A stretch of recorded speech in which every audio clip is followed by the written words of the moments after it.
In 1985, my husband, a man who lived off my family's wealth, swindled me out of my last bit of dowry. He claimed his business had failed and that he was drowning in debt. Then, he produced a packet of rat poison and tricked me and our 2 children into swallowing it. He said if we were to die, the whole family should die together. But as my children and I lay dying in agony, blood streaming from our orifices, he went back on his word. Later, using my dowry, he went south to start a business and became a billionaire. He took 4 concubines and was blessed with many children and grandchildren. I became the ill-fated first wife in the tycoon's story. When I opened my eyes again, I had returned to the day my husband tricked me into drinking poison for a lover's suicide pact. Su Hongxing took my last bit of dowry and swore an oath. Once he made his fortune, he would come back to take me and our 2 children to the city to live a life of ease.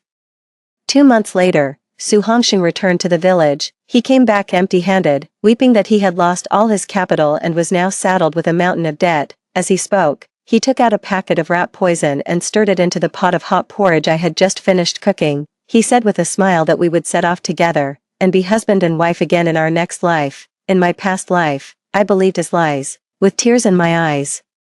I fed the 2 children the hot porridge laced with rat poison, my own hands doing the deed alongside Su Hongxing. Then, I ate a large bowl of it myself. Su Hongxing said he would join us on the road to the underworld, but only after he had collected the bodies of me and my 2 children. Yet, I waited on that road to the underworld, waited and waited, for a full 30 years. What I finally got was the news that Su Hongxing had taken my inheritance, gone south to start a business, and amassed a fortune worth billions. I waited until he had taken 4 concubines and built a family with children and grandchildren filling his halls, yet he keeps insisting that his true love is still me, his first wife. I died with a grievance, my resentment soaring to the heavens, stubbornly refusing to be reincarnated. When I opened my eyes again, I heard the hypocritical sobs of Su Hongxing. Sume, I've wronged you. I've lost our entire family fortune. The debts we owe to the outside world, we couldn't pay them off in 10 lifetimes. I've made up my mind. Rather than have you and our son suffer a living hell with me, why don't we take the child and go together? I looked up in disbelief to see Su Hongxing holding a bowl of hot porridge laced with rat poison. He was about to feed it to our son. I flipped the table over in one swift motion and grabbed the iron ladle used for serving rice.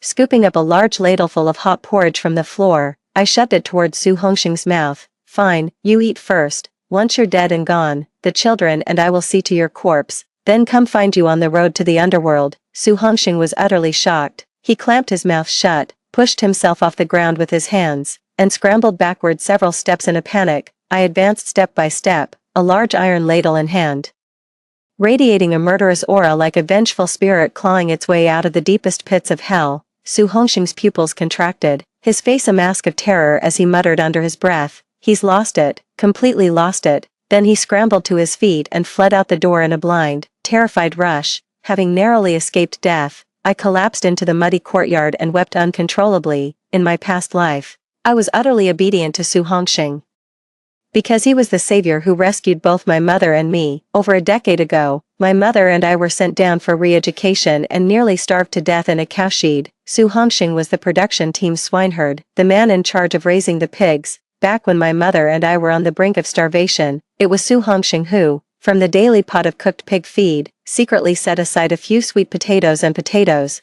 keeping my mother and me alive. Later, it was my mother's decision to marry me off to Su Hongxing. Years later, after my family's name was cleared, my mother, on her deathbed, personally handed the key to my dowry to Su Hongxing. She said, "Sume is too gentle. She likely couldn't protect such a vast fortune. Hongxing, my boy, in this life, I trust only you. I entrust Sume's dowry to you. I only ask that you protect Sume well, and the child in her womb." Sadly, my mother never knew, even unto her death, that the man she entrusted was not my true protector. He's a man-eating wolf. Su Hongxing returned soon after, trailed by a whole gaggle of his aunts and relatives. They crowded around me, all talking at once, trying to persuade me. "Sume, Hongxing has told us everything. He's racked up so much debt out there. If he doesn't divorce you, you and the child will be dragged into hiding with him. He's doing this for your own good." That's right. Sume, get a divorce, and fast.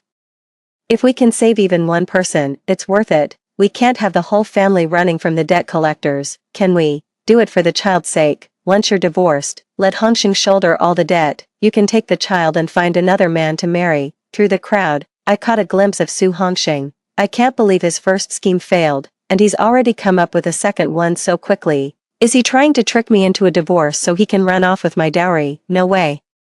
In this lifetime, I will find a way to get back the dowry my parents left for me. With that thought, I pinched my thigh hard, threw myself into Su Hongxing's arms, and burst into loud, heart-wrenching sobs. Hongxing, no matter how hard things get, I'll face it all with you. I don't want a divorce. Su Hongxing stiffened, feigning sorrow as he said, but all our family's money has been swindled, for the rest of our lives. Even if we wanted to turn things around, we have no capital left. I wiped my tears, grabbed his hand, and started pulling him toward the door. Come on, we're going to the police right now. That's a massive amount of money to be swindled out of. It's a major fraud case. The police won't just ignore it. In my past life, I was muddle-headed and had no idea how much money my parents had left for me. Later, after I became a vengeful spirit and followed Su Hongxing around, I only found out when I occasionally overheard him boasting to his 4 concubines. It turned out that the set of keys my mother had entrusted to Su Hongxing back then didn't just open a chest full of gold, silver, jewels, and antique paintings. There were also several large mansions in the provincial capital, along with dozens of commercial properties. If these assets were held onto and sold 30 years later, they would be worth at least 3 billion. No wonder, in her past life, Su Hongxing had used the excuse of business losses to gradually transfer out this entire dowry.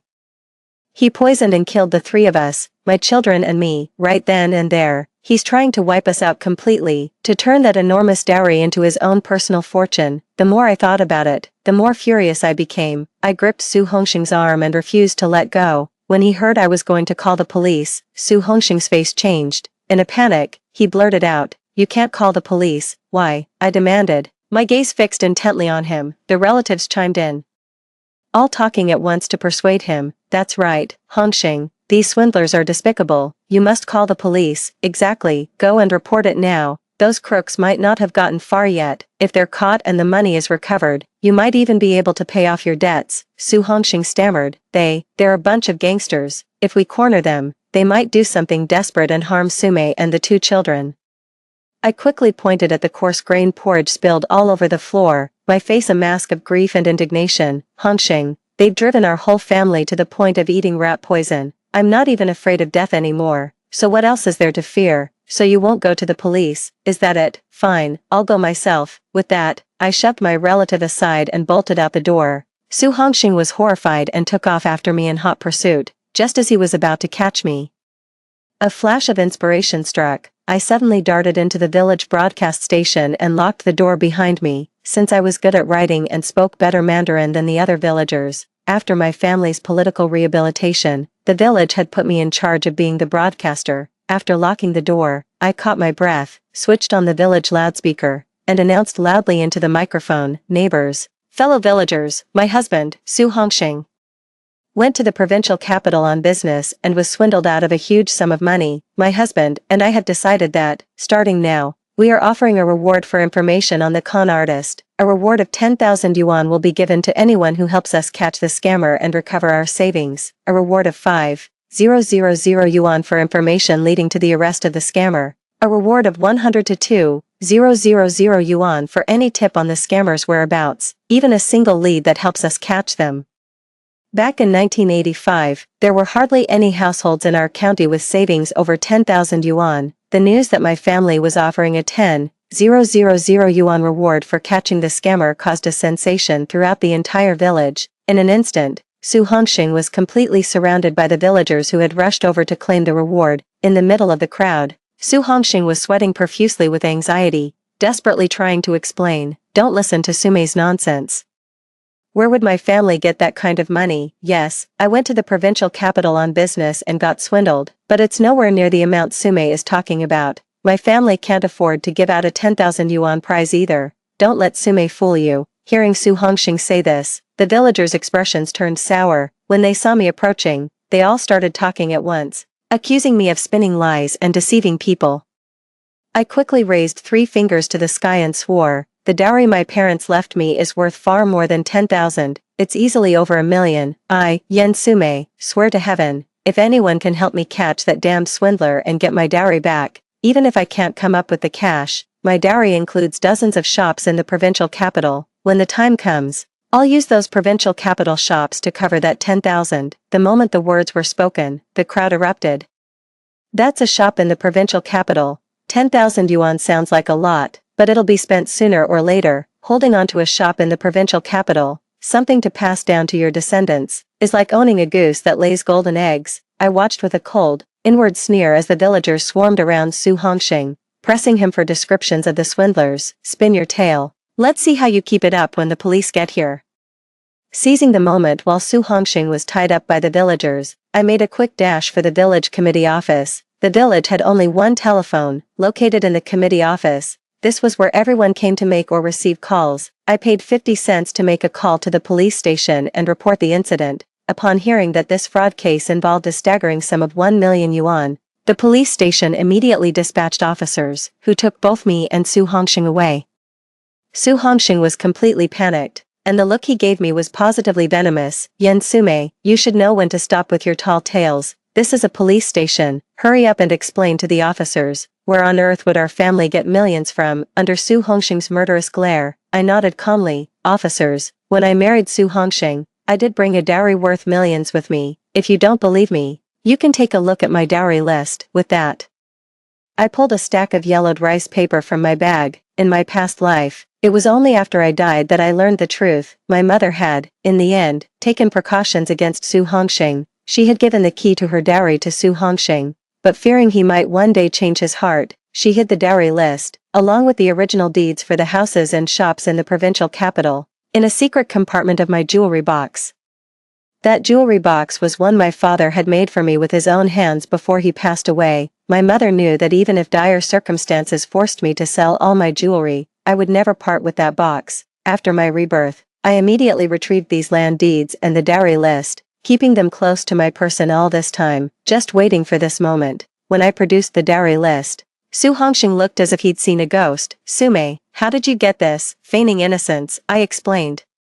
My maiden family was once a prominent household. When a prominent family marries off a daughter, they always prepare a detailed dowry list because the trousseau is so substantial. I thought you knew, so I never mentioned it. Su Hongxing's face instantly turned ashen. His eyes darted around before he forced a smile and began to argue defensively. Sume, even the police need evidence to build a case.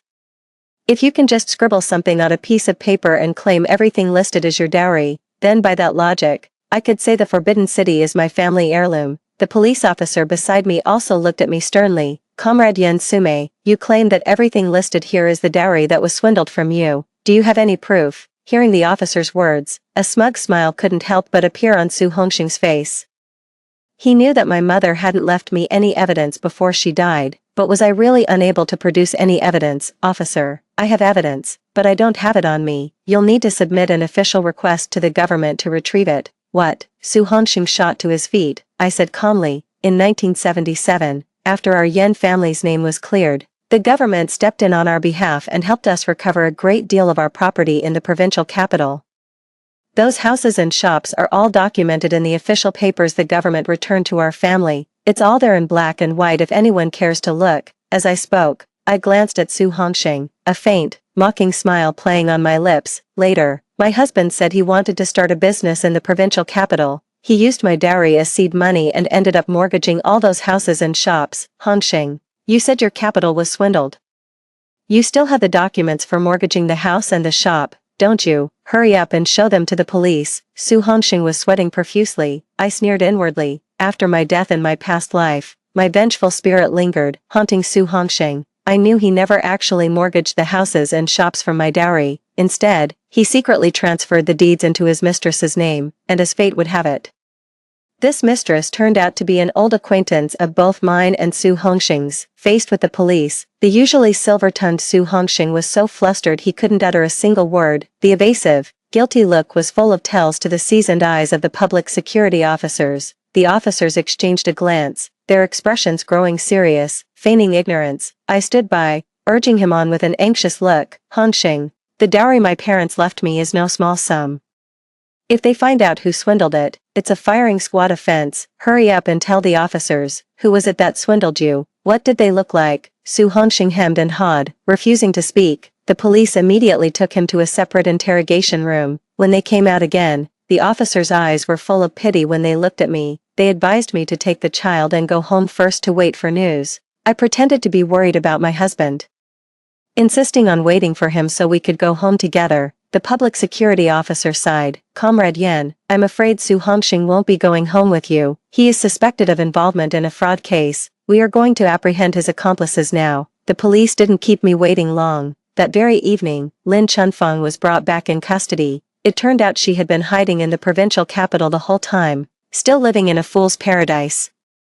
Because Su Hongxing had long promised her that once he had gotten rid of me and the child, he would marry her. You know, I actually saved Lin Chuanfeng's life once. Her parents favored sons over daughters and forced her to take her brother's place, sending her down to the countryside as an educated youth. In her first year there, she contracted tuberculosis. With no money for treatment, she nearly died at the youth settlement. I felt sorry for her, so I secretly used my own money to get her to a county hospital. That's how she pulled through. Later, when the educated youth were allowed to return to the cities, all the others who had connections managed to leave. Lin Chuanfeng's family had abandoned her. It was I who took pity on her. I gave Su Hongxing money to pull some strings and buy her a spot to return to the city. When she was leaving, Lin Chunfeng wept and swore she would repay my kindness in this lifetime, even if it meant working like a beast of burden. I never imagined that the way Lin Chunfeng would repay me was by having an affair with my husband. You even wanted me dead. Why? I stared at her,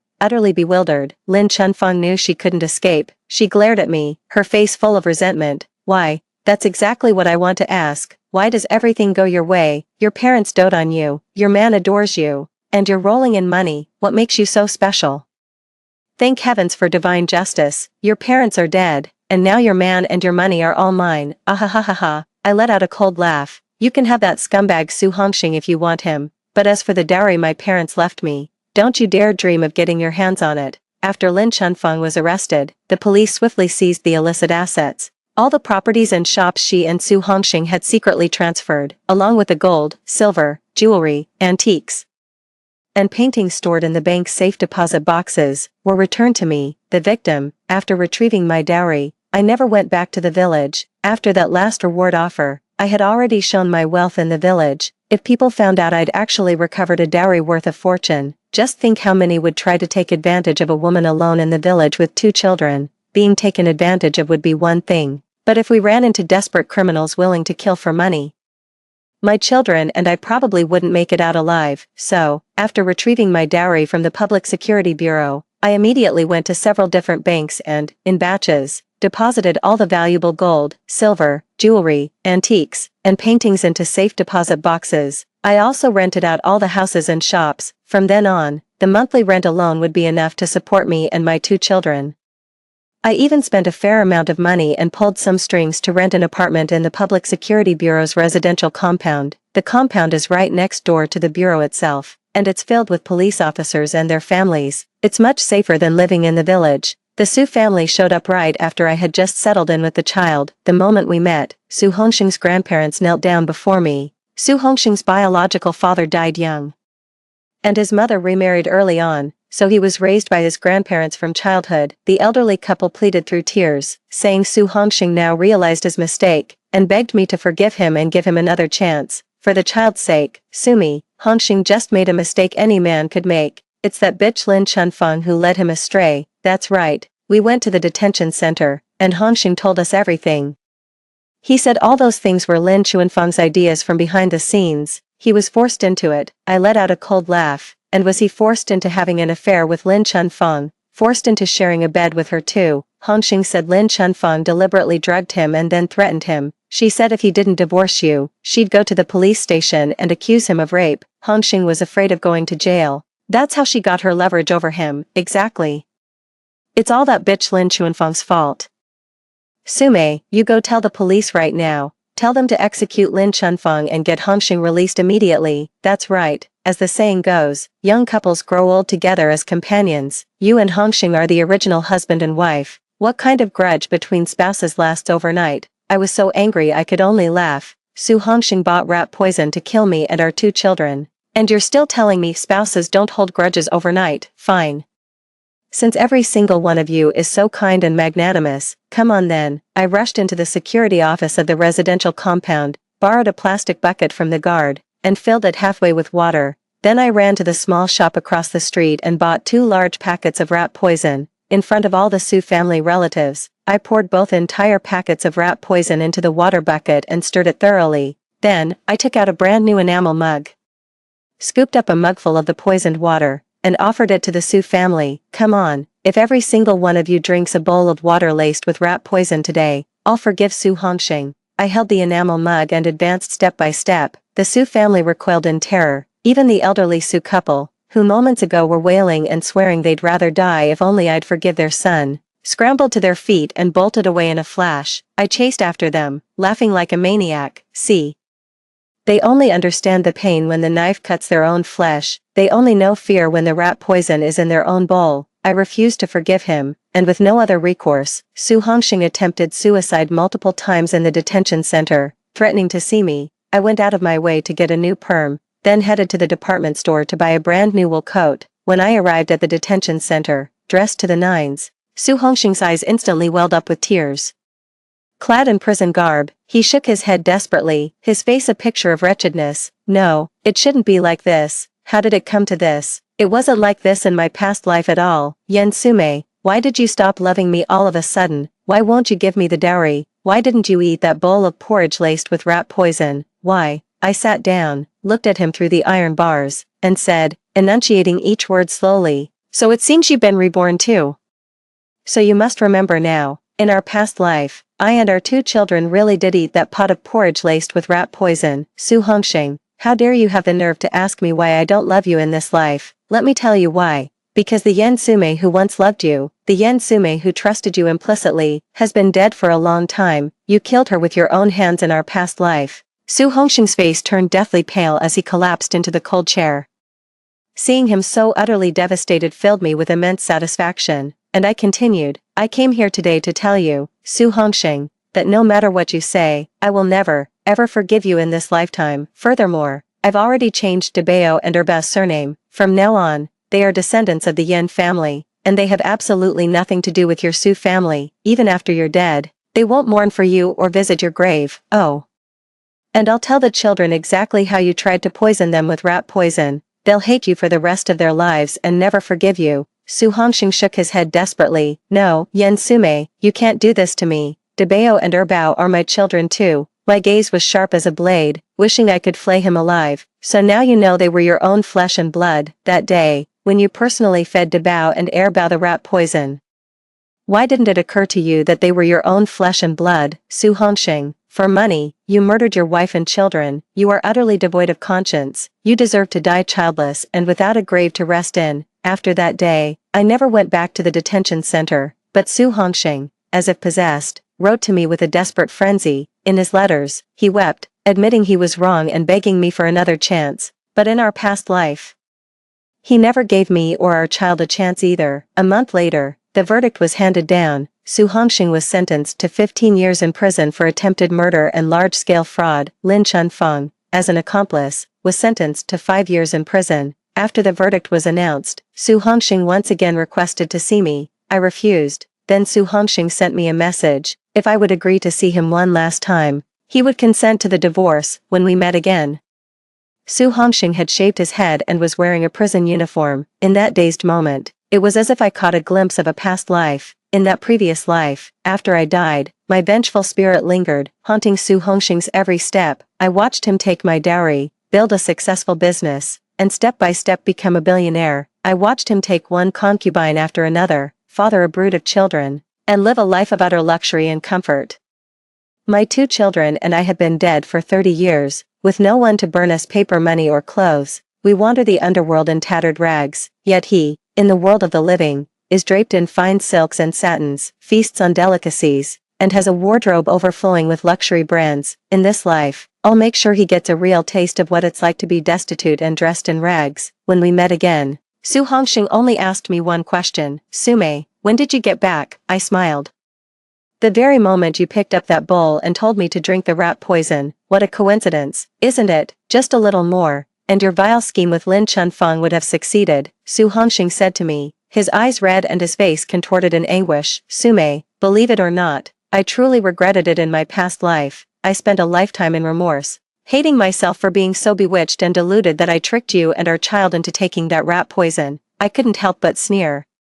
So, you went ahead and married 4 concubines while claiming to regret it, then proceeded to have child after child with them. That's a pretty cheap kind of regret. Su Hongxing lowered his head in shame. After a long pause, he finally murmured, but in our past life, didn't you and the children already get your revenge on me? Sumi, you have no idea. After you all died in my past life, I never had a single peaceful night's sleep again. Especially when I grew old, every night.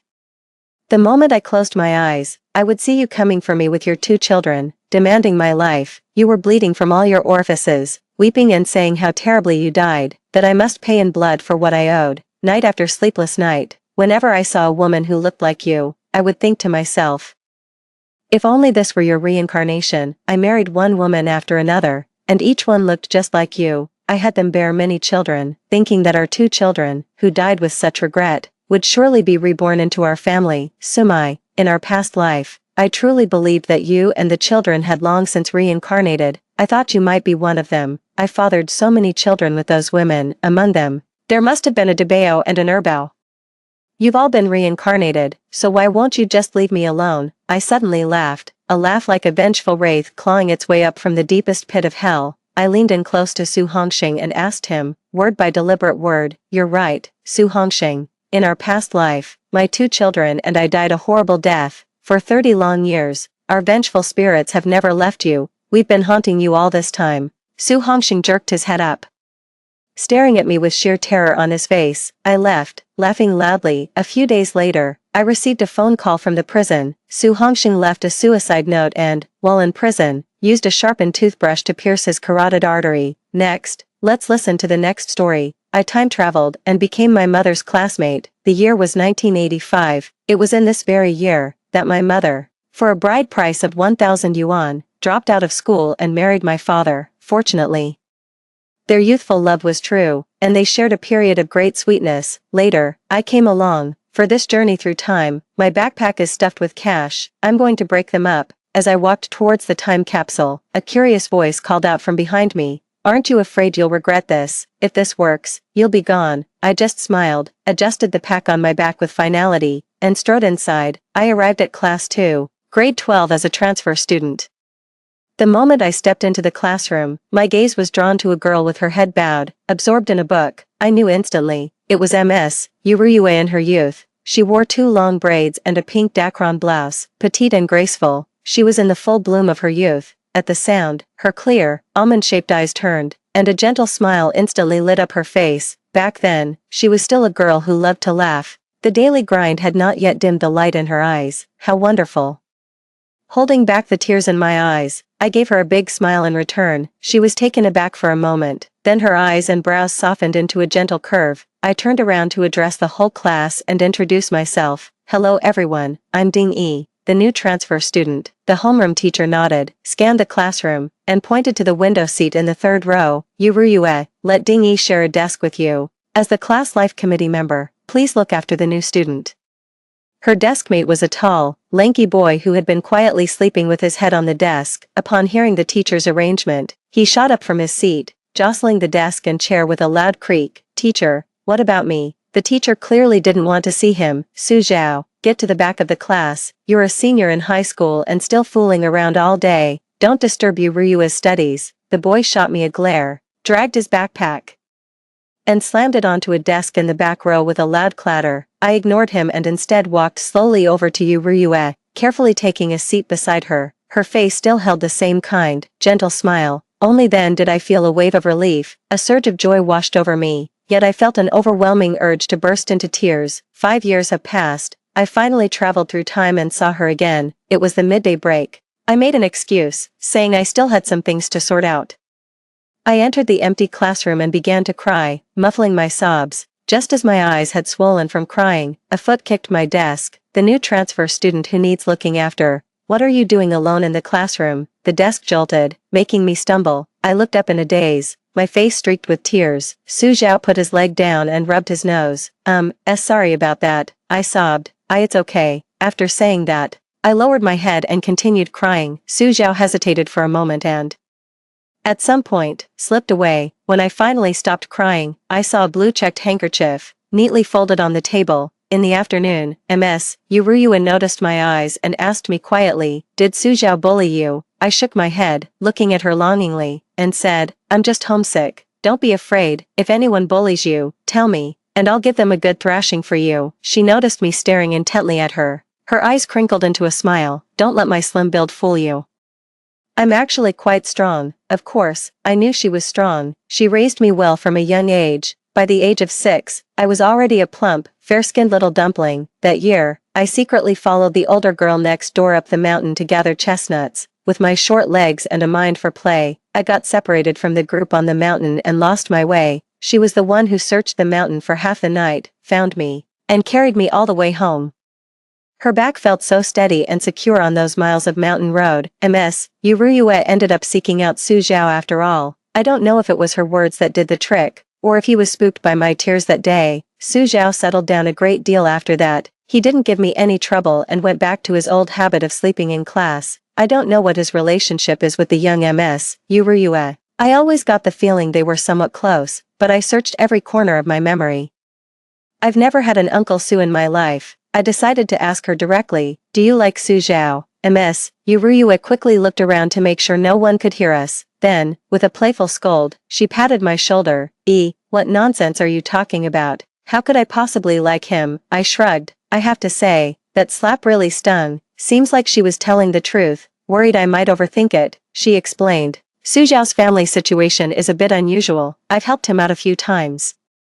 She didn't go into further detail, as it concerned Su Zhao's privacy, but knowing that is enough. She's in her final year of high school now, and I don't want her to like anyone. I just want her to get into a good university and change her own destiny. I don't want her to meet someone like her father and get married too young. Mom, I nearly bit my own tongue off. The college entrance exam is coming up. Have you thought about which university you'd like to go to? A teaching college, I guess.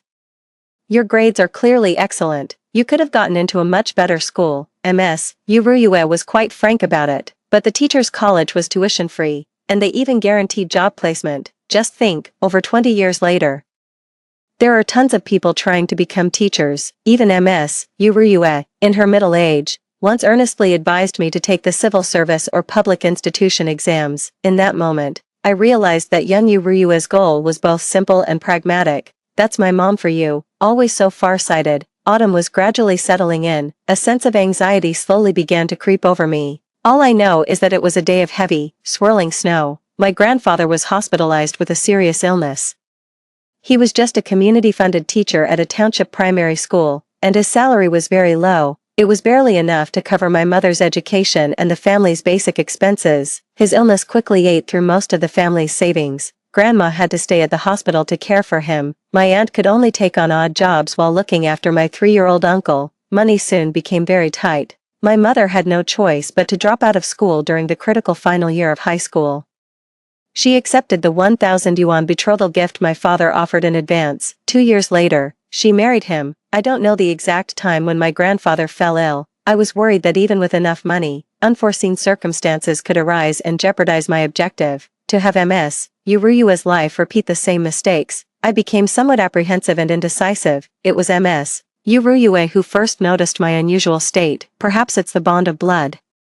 Even though she doesn't know I'm her daughter, she treats me with great affection and is remarkably perceptive of my feelings. And without that mother-daughter relationship between us, she isn't burdened with the role of mom. You don't have to be responsible for other people's lives, nor do you need to bend over backwards to accommodate them. She's just a simple, innocent girl who can freely share her hobbies and habits. I was surprised to discover, we actually have a lot in common. Sometimes, looking at her, I feel as if I'm seeing a version of myself. This is because I am considerably older than the present-day Ms. Yuryua, having also weathered the baptism of the information explosion era. I often have unique insights that can help clear her doubts. Mrs. Yuryua and I grew closer by the day. In my dealings with her, I found myself feeling a touch of the same concern a middle-aged Mrs. You might have. Are you worried about your studies? I shook my head absent-mindedly. So, you're missing your family. I paused, my gaze settling on Madame Yuryua's almond-shaped eyes. Madame Yuryua had almond eyes, peach blossom cheeks, and petal-like lips. Hers was a delicate and striking beauty. yet tempered with a distinct air of scholarly refinement, utterly captivating. No wonder Dad was willing to pay the dowry early just to marry her. My parents split up. Neither of them can come back, I said, looking down. Ms. Urua quickly wrapped her arms around me. It's okay. It's okay, you still have me, she asked me. If you can't go home for Mid-Autumn Festival, you should come spend it with my family. I looked up at her. Being able to see her again was something I had to scheme and strive for. If only I could see Grandma and Grandpa one more time. To see my eldest aunt before she was married and my uncle when he was just a boy, that was a luxury I never dared to dream of. Before I came here, my maternal grandparents had already passed away. My youngest uncle also passed away due to illness. Only my eldest aunt remained, utterly worn out from the constant clashes with her husband. Because I was a girl, and the only child in my family, I was never given much importance in my grandparents' house, where there were plenty of grandsons. I spent my childhood at my grandmother's house. My uncle, who was 7 years older than me, acted like I was a total nuisance. Yet, he still took me exploring every creek and hill around our town. Those were the happiest days of my life. I had originally thought to take care of them quietly during Grandpa's illness, but if I could be part of their lives again and relive those vivid memories, I would be more than willing. And once I'm closer with Grandpa and Grandma, it would be easier to remind him to take care of his health. It would be even better if we could nip it in the bud. I took her hand and said, Ms. Urua, you must let me go. Ms. Urua went back home for the weekend break. I eagerly headed to the mall with the money in my pocket. I'm going to buy a gift. I went to the watch counter first and bought a Longines watch. When I was little, I overheard my aunt and my mom chatting. My aunt really wanted a lady's watch. It's a shame my uncle's family was poor, and both their salaries were low. The only piece of metal jewelry you could find on his entire person was his belt buckle. My aunt always regretted this and remembered it for many years. Next, I headed to the toy section. I've never been married and have had very little interaction with children. I was dazzled by the array of toys on the shelves and couldn't decide what gifts to pick. But when he was little, my youngest uncle was always green with envy over other kids' toy guns. He even carved one himself out of wood, kept it tucked in his school bag, and treasured it dearly. He would only let me play with it for a little while, and only if I was behaving, so I bought him a toy gun. The kind that shoots plastic pellets. After a moment's thought, I also picked up a remote-control car for him. I just know he's going to love it. As for his grandma and grandpa, I didn't get them anything. I knew they wouldn't just accept a gift their daughter's classmate had paid for without a good reason. As I approached the clothing store on the second floor, a loud commotion reached my ears. A crowd had gathered, pointing and whispering among themselves. A woman's shrill voice was screaming, Su Zhao, your father and I are kindly taking you shopping for clothes. Is this the attitude you're going to give us? You turn your nose up at this one, you turn your nose up at that one. The only ones you like are the expensive ones. Do you think your father's money grows on trees? Hearing the name Su Zhao, I walked over curiously. There he was, just as I expected. His lanky, 6-foot-plus frame towered over the crowd, a mocking smile playing on his lips. He stood there, utterly nonchalant. It was as if the person being accused was someone else entirely. He lifted his chin, refusing to look at the heavily made-up woman with permed hair beside him. He said to the man who stood silent in the crowd, What, just because my mother's gone, I can't even buy a down jacket? The man said nothing. Su Zhao snorted coldly and walked away without another word. I squeezed through the crowd and picked up the down jacket that Su Zhao had just tried on. How much is it? The sales assistant, also feeling awkward about what had just happened, hurried over when she heard my question. 200 yuan, miss, it's really not expensive. Look how thick the down filling is. I felt the thick down jacket in my hands, then glanced at the woman's cashmere coat, and could only think how bitterly ironic it was. It's so cheap, wrap it up for me. Carrying the clothes, I threw out a scornful remark before leaving. You have money to buy a cashmere coat for a woman, but you're too cheap to spend 200 bucks on winter clothes for your own child. Well, it takes all sorts. The woman, upon hearing my words, started shouting and threatening to come hit me. What are you talking about? What's it got to do with you? A little girl like you. The man stopped her and snapped in a low voice. Enough already. Aren't you embarrassed enough? I ignored the woman's muttered curses and walked straight out, but once outside the mall, I found myself in a bit of a bind. How could I give these clothes to Su Zhao in a way that felt natural, so he could accept them without any awkwardness? I thought about it for a moment, but couldn't come up with a good plan. The whole situation struck me as rather amusing. Who knows how much longer I'll be around in this world? Why bother worrying about all that? It's better to fulfill my wishes and spend the money I brought with me before I'm gone. That's better than anything. What's the harm in just giving it to him directly? No one will remember me after I'm gone anyway. I found an ordinary bag, put the watch and toys inside, and carefully placed it in the cabinet. I went to find Su Zhao, carrying the bag of clothes. He was sitting at the edge of the sports field, hands braced behind him, staring expressionlessly at the clouds in the sky. I sat down beside him and placed the bag in front of him. He gave a self-deprecating laugh. So you saw all that, new kid, Su Zhao. It's really not a big deal. It's not our fault we can't choose our parents, right? His eyes were rimmed with red, but he said nothing. I watched the clouds with him. I have no parents left. But I have money, if you're ever in trouble.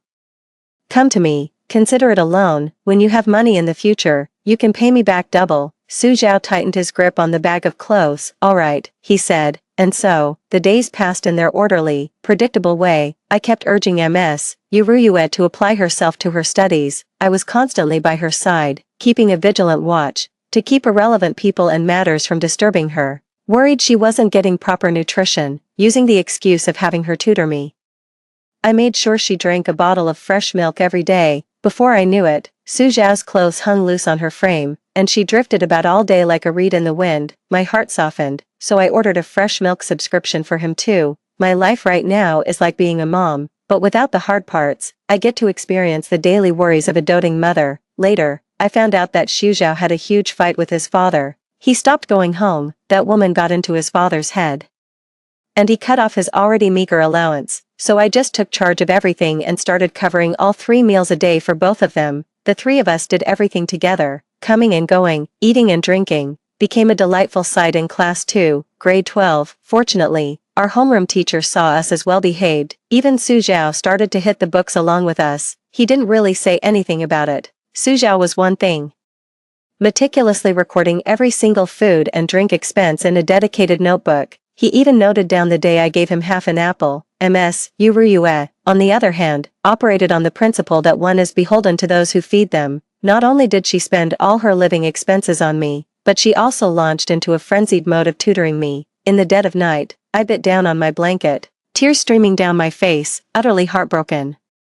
I never imagined I'd have to go through it all over again, and on top of that, I had to endure the intense, high-pressure study schedule before the college entrance exams. But it was also that Ms. Yuruyue could accept my kindness with a clear conscience. I could only grit my teeth and push on, driving each other forward with her. We lived each day in a state of agonizing intensity. Thankfully, the Mid-Autumn Festival was almost here. That was the only thing keeping me going. But then, the unexpected happened. Ms. Yuruyue encountered a young Lao Ding. I'm not clear on the details of how Ms. Yuruyue and Lao Ding first met all those years ago. When I asked about it as a child, they would exchange a glance and smile, saying it all began with a dowry of 1,000 yuan. When I asked again, they just pursed their lips, patted my head, and said, "You're too young to understand," leaving it at that. Later on, they grew to resent each other, and their names were scarcely mentioned in conversation. I had always assumed they had no connection before they got married, but it turns out they had known each other for so long. On her way back to school after the weekend, Ms. Yuruyue had her leg grazed by a tricycle. The rider was an elderly person with a child. Ms. You chose not to hold him accountable. She was escorted back to school by a kind bystander, Comrade Lao Ding. Upon hearing that Ms. Yuruyue was injured, I grabbed Su Zhao and rushed out. Right at the school gate, we ran into a young Lao Ding supporting Ms. Yuruyue. They stood side by side, a handsome man and a beautiful woman, an unexpectedly harmonious pair. Their figures slowly merged with the memories from my youth. I froze for a moment, my eyes grew hot, and tears just started streaming down. Ms. Yuruyue simply thought I was worried about her. She hopped over to me on one foot. I'm fine, don't cry. I simply pulled her into a hug and sobbed, "You scared me to death." Despite her own leg injury, Ms. Yuruyue focused only on comforting me. In the end, it was the ever-present busybody, Comrade Lao Ding, who couldn't stand to watch any longer. "Hey, kid, Yuruyue has hurt her leg. Don't hang all over her and add to her burden." I quietly let go of my grip and let Ms. Yuruyue lean on me instead. "Thank you, comrade, we'll be on our way." With that, and without waiting for his reaction, she quickly signaled to Su Zhao, and they escorted Madame Yuruyue away. I couldn't take the risk. I couldn't allow Madame Yuruyue and Comrade Lao Ding to have any further contact. To be honest, Comrade Lao Ding wasn't tall, just over 1.7 meters. But he did have a handsome face. Old Ding's eyes weren't the classic phoenix shape, but their slender, upturned corners gave him a perpetually soulful look whenever he gazed at someone. What's more, Old Ding had clearly put in some effort today. Dressed in a sharp little jacket with his hair slicked back, he cut quite the dashing figure. I was afraid Ms. Uruyue might be swayed. I said to Ms. Uruyue with great seriousness, you mustn't fall for him, because your life is going to be a hard one. Ms. Uruyue didn't have a shred of awareness about the situation, and even gave me a pat on the back. What on earth are you thinking about all day? That's completely off base. Ding Mozhan was just doing me a favor by giving me a ride back to school. What are you even talking about? Look, he's already here. That definitely means he's interested. Ms. Uruyue, if you're that desperate to date someone, you might as well go for Su Zhao. I grabbed a bewildered Su Zhao and pulled him over. Just look at him, tall, long legs, handsome with fine features. His grades are the only thing lacking. Otherwise he's perfect. Ms. Uruyue was mortified, limping. She pulled the blushing Su Zhao from my grasp. She then saw him out the door. Afterwards, she asked me, this is your first time meeting Ding Mozhan. Do you really have such a poor impression of him already? I was momentarily speechless. Is Comrade Lao Ding not a good man? Of course not. Comrade Lao Ding is a man of strong moral integrity. Considerate and kind-hearted, he has always been spoken of as a good person. Even though his marriage to Madame Uruyue ended in nothing but a complete mess, but he was always a good father. He would hold me in his arms and patiently tell me stories. He would take me hiking and teach me the name of every plant. He would pick me up in the pouring rain, racing me home to see who was faster. He would intercept the classmate who bullied me on the way home from school and give him a good thrashing. He would also tease and joke with me, sharing drinks and heartfelt conversations. He never even raised his voice at me, always treating me with meticulous care and gentleness. He truly is a good father. The only time he ever raised his voice at me, the only time he was truly angry with me, was because I urged him to agree to a divorce from Ms. Uruyue. Back then, with red-rimmed eyes, he looked at me with such disappointment and said, other children try to reconcile their parents, not drive them apart. Do you really not want your mother and me to be happy together?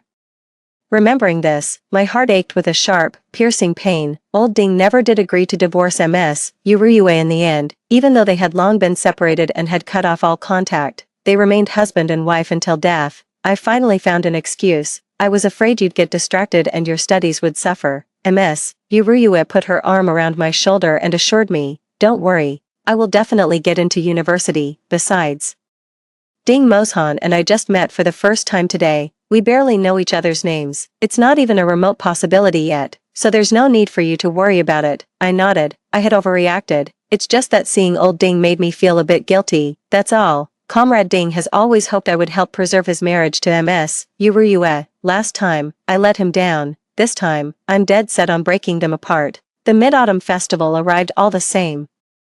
I happily packed my clothes and gifts, planning to go back to Ms. Uruyue's place for a couple of days, but I never expected Su Zhao to tag along in the end. His reason was perfectly sound. He couldn't go home. To make matters worse, the whole school was on break, the cafeteria was closed, and he had nowhere to eat. It wasn't like the future, where snack shops and food stalls would be on every corner. While there were a few food stands and small eateries around, they were all quite far from the school. Even the few restaurants in town were beyond Su Zhao's financial reach. In the end, Ms. Uruyue gritted her teeth, made a firm decision, and took both of us home with her. I met my maternal grandparents. They were still quite young, standing tall and straight with thick, jet black hair, because Ms. Uruyue had mentioned earlier that she would be bringing a classmate home. They had the room all tidied up early, just waiting for us to arrive.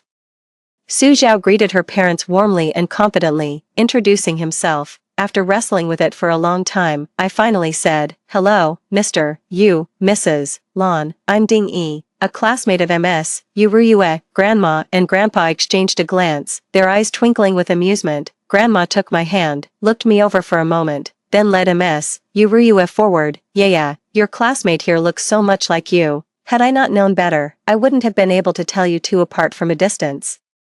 I could only smile and say, Ms. Uruyue and I, it's a connection written in the stars. Just then, my uncle came running out, still a little short-legged sprat at the time. He clung to my grandmother's leg and said, Mom, I'm hungry. Grandma called out to us, / you kids play first. I'll go start dinner, old Sue, come give me a hand, /ms, Yuruyue picked up the little one, Ruchow. Did you miss your second sister, little uncle said in a tiny, milky voice, I missed second sister, I looked at my little uncle's chubby cheeks, so plump and tender, you couldn't help but want to give them a pinch. That's just adorable, Yuruyue teased little uncle. Say brother and sister, little uncle, the tiny tot, sweetly called out to Suzhou, brother. After that, he looked at me, and I quickly tried to stop him. No need to call me big sister, just call me Ee, that won't do, a child should be polite. Call her big sister. I was at a loss for words.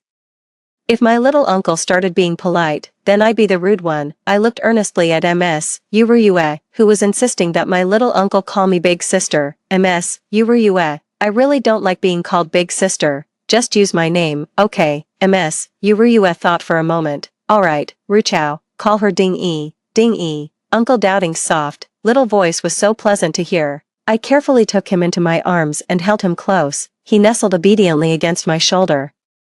That embrace brought tears to my eyes. I grew up at my grandmother's house, so you could say my little uncle and I were practically raised together. The depth of my feelings was beyond measure. In the days after his passing, I was utterly distraught, often waking in the middle of the night, choked with sobs. I shifted my hold on him, turning him away so that neither Madame Yuruyue nor Suzhou could see my tears. Once I had composed myself, I carried my little uncle into the room and handed him the toy gun and the little car. Do you like it? Little Uncle Doubting's eyes lit up. He couldn't put the toy gun down, running his hands over it. Then he pushed the little car along the bed a few times. It was obvious he was delighted, yet, he carefully handed the gun and car back to me, his gaze still glued to them, and whispered a refusal. Mom says I'm not allowed to take things from other people, but I'm not other people.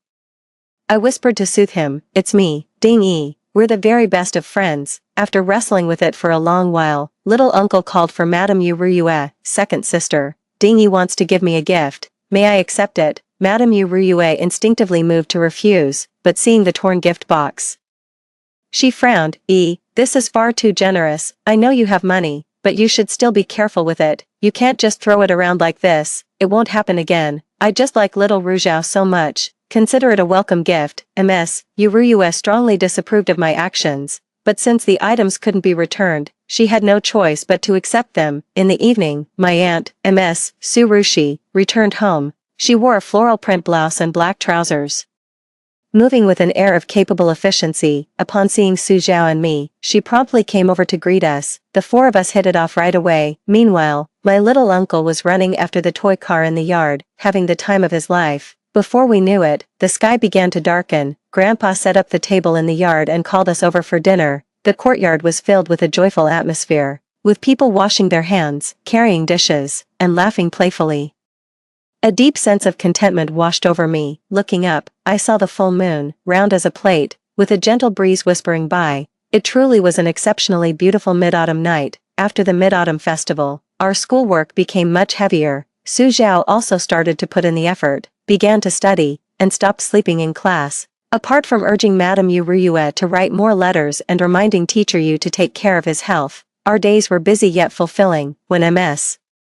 Yuruyue went home, Suzhou and I would sometimes tag along. Ms. Yu and Ms. Lan treated us with a special fondness, almost like we were their own nephews. They would often cook delicious meals for the two of us. They even made a set of padded cotton jackets and trousers for each of us, finely stitched, perfectly fitted, warm, and not the least bit bulky. The very day he received it, Suzhou proudly put it on and wore it until he was drenched in sweat, only then reluctantly taking it off.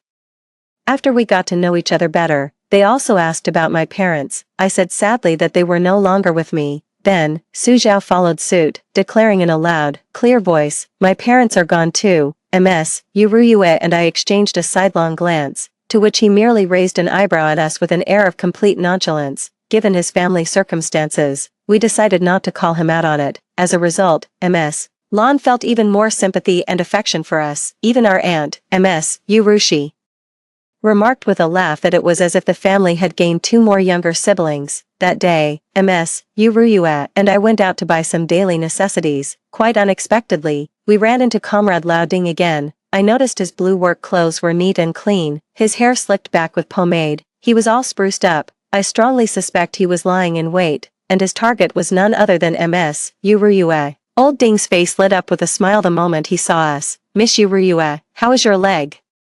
Is it better now?" With an easy familiarity, Old Ding walked over to Miss Yuruyue's side. "Last time, you left in such a hurry and didn't leave a mailing address, so I couldn't write to ask how you were." In those days, economic growth wasn't as rapid as it would later become. In the underdeveloped small towns, it had only been in the last decade or so that people had secured their basic food and shelter. Telephones were scarce, and people relied more on writing letters to stay in touch. I let out a soft, derisive snort. "You managed to track us down without even knowing our address. Imagine what you could do if you had it." Ms. Yuruyue patted my hand calmly and said with a smile, "Brother Ding, I haven't had the chance to thank you for last time. Let me treat you to a meal today." "Oh, you really shouldn't have. It was nothing, just a small favor." Old Ding's eyes crinkled at the corners, and a shameless grin instantly spread across his face. "But it is lunchtime. I know a little noodle shop nearby, good value, tasty food, let's give it a try." I never realized Comrade Ding had such a thick skin when he was young. I was so stunned, I forgot to object. Before I knew it, I was already on my way to the noodle shop. The shop sign looked familiar, Chen's Noodle House. It was a place Old Ding used to take me to often, though back then the space was larger and the decor was nicer. Old Ding always said it served the best noodles he'd ever had. I had no idea there was such a backstory. I remember the years that followed. After Ms. Yuruyue and Old Ding separated, he became a regular at this noodle shop. He would sometimes chat with the owner, sitting there for the entire day. 3 bowls of noodles, steaming hot. It smells absolutely delicious. Through the rising steam, I gazed at their youthful faces. A wave of wistfulness washed over me. I always thought they had a simple arranged marriage that blossomed into love. But if Old Ding went to such great lengths to arrange their union, how did it end up in such a sorry state? To be precise, Old Ding genuinely loved me, and he loved Madame Yuruyue as well. He loved us more than he loved himself. Old Ding was thoughtful and reliable in many things, with a touch of innate romance. He would bring back a handful of wildflowers, still fresh with morning dew. For Madame Yuruyue when he returned from the fields, he would also carefully trim her nails, help pick out her clothes, and tend to her flowers. He always managed to care for her attentively in all the little details of daily life. We never doubted his love. However, he cares more about his parents and siblings than he does about me and Ms. Yuruyue. When our interests conflict with those of his family, we are never his first priority. Every single time, without fail, time and again, the light in Ms. Yuruyue's eyes grew dimmer. In my memory, Ms. Yuruyue was always gentle, elegant, resilient, and strong, the shelter that protected me as I grew up. Yet she suffered from insomnia and anxiety, even doubting herself, and her hair fell out in clumps. She couldn't understand why Old Ding always put himself last, making the whole family feel inferior to others. My uncles and relatives were all too happy to take advantage of our family, all while looking down on us. Old Ding was content to stay trapped in his hometown, keeping watch over his grandparents, no matter how Ms. Yuruyue reasoned with him about the pros and cons, hoping to venture out into the world together. He remained unshakable in his resolve. By refusing to leave, he also held Ms. Yuruyue back. Whenever Ms. Yuruyue grew too frustrated and sought to build a life of her own, he would always find some excuse to lure her back home. Ms. Yuruyue's love for me, and her love for him, became the ropes that bound her wings. Year after year, the bindings grew tighter. It nearly drove her mad, but why, though?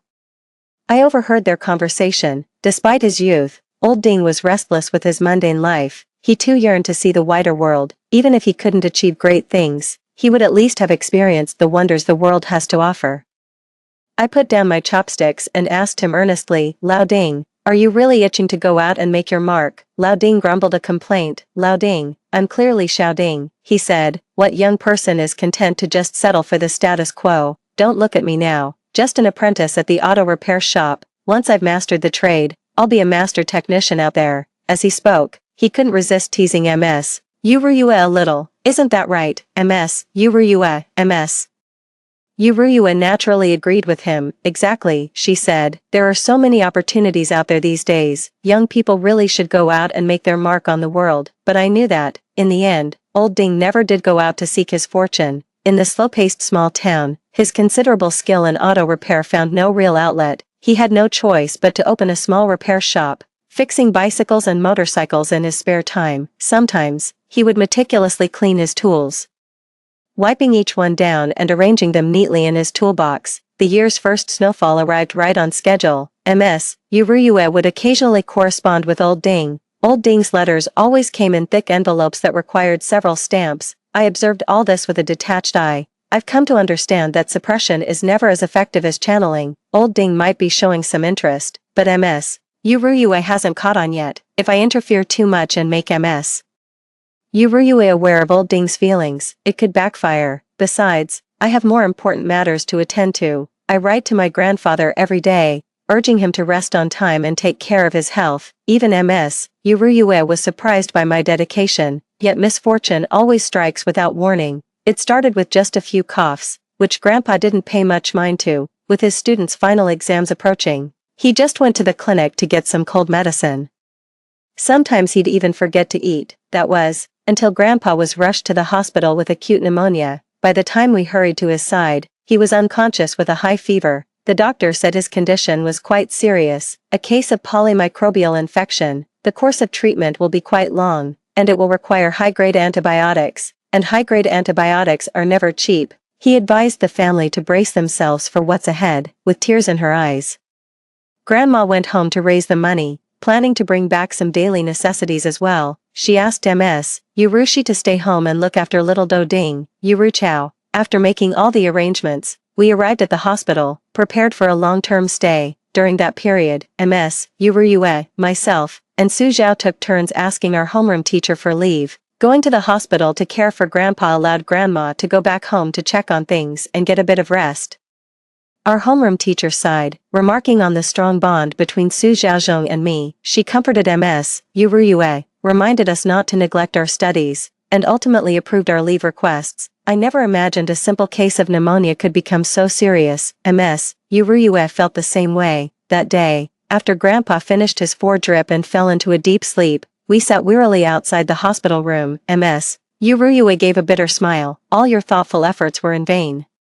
You reminded my father every day to take care of his health, and yet he still fell ill. Ms. Yuruyue, as long as his life isn't in danger, that's what truly matters. I looked into her eyes, which were glistening with unshed tears. Don't you agree? Ms. Yuruyue embraced me, burying her face deeply into my shoulder as the profound worry she had been holding back finally poured out. I patted her back and held her tight, just as she had comforted me every time I was upset. At that very moment, the sound of someone running hurriedly echoed from the far end of the corridor. Following the sound, I saw Old Ding, completely out of breath, seeing the tearful Mrs. Yuruyue. Old Ding pulled a bag from inside his coat and, still panting, handed it to her. I heard about what happened to your family. Here's 1,000 yuan I managed to put together. Please take it for now. Ms. Yuruyue wiped her tears. Brother Ding, thank you. But we still have some money for now. It's not necessary. Old Ding insisted, pushing the money into her hand. Your father will have plenty of expenses. It's good for you to have this on hand for emergencies. The money was in a transparent bag, through which you could see a thick, bulging stack of bills. Even though they were neatly bundled together, you could still see the different denominations of the bills. They ranged from a single cent all the way up to $100. All the money was arranged in order of its face value. It was clear just how much care the person who collected it had taken. I couldn't help but feel a pang of sadness. Actually, in this day and age, 1,000 yuan is not a small amount. When I was very young, I remember that 10,000 yuan households were an exceedingly rare phenomenon. So, even back then, Old Ding was already quite fond of Ms. Yuruyue. Without another word, Old Ding set down the money pouch and turned to leave. As I watched the stunned Ms. Yuruyue, a sudden wave of panic washed over me. She gazed intently in the direction Old Ding had gone, and a new light suddenly kindled in her eyes. That inescapable sense of fate descended like a fishing net, enveloping and binding me completely, leaving even my soul weary and trapped. I don't even know what to do next to stop the inexorable wheel of fate, but then it hit me. Old Ding was just an apprentice at an auto repair shop. His monthly income was meager. So where did such a large sum of money come from? I got up and went after him, convinced that the source of this money was crucial. I need to find him and get to the bottom of this. I rushed as fast as I could and finally caught up with him at the hospital entrance. Old Ding, wait up. Old Ding stopped and sighed with exasperation. Student Ding E, I've told you, it's little Ding. I'm only 2 years older than Ryu. Old Ding, where did you get this money? It's mine, of course. Tell Urue to use it without any worry, that's a lie. Even though Grandma and Grandpa's household is well off, of the 4 sons and 1 daughter, old Ding was the one who got overlooked. There's no way he could have that much money. It's said that after Madame Urue married old Ding, the 2 of them sat on the bed together to tally up their family's assets. All they had were 3 rundown rooms and a couple of meager acres of poor land. Their most valuable possessions were a bicycle and a sewing machine. Old Ding had saved up to buy those himself. They even had to grow their own food just to get by. They stood there, holding hands, their eyes brimming with tears. That's from hunger. Old Ding, tell me the truth, where did this money really come from?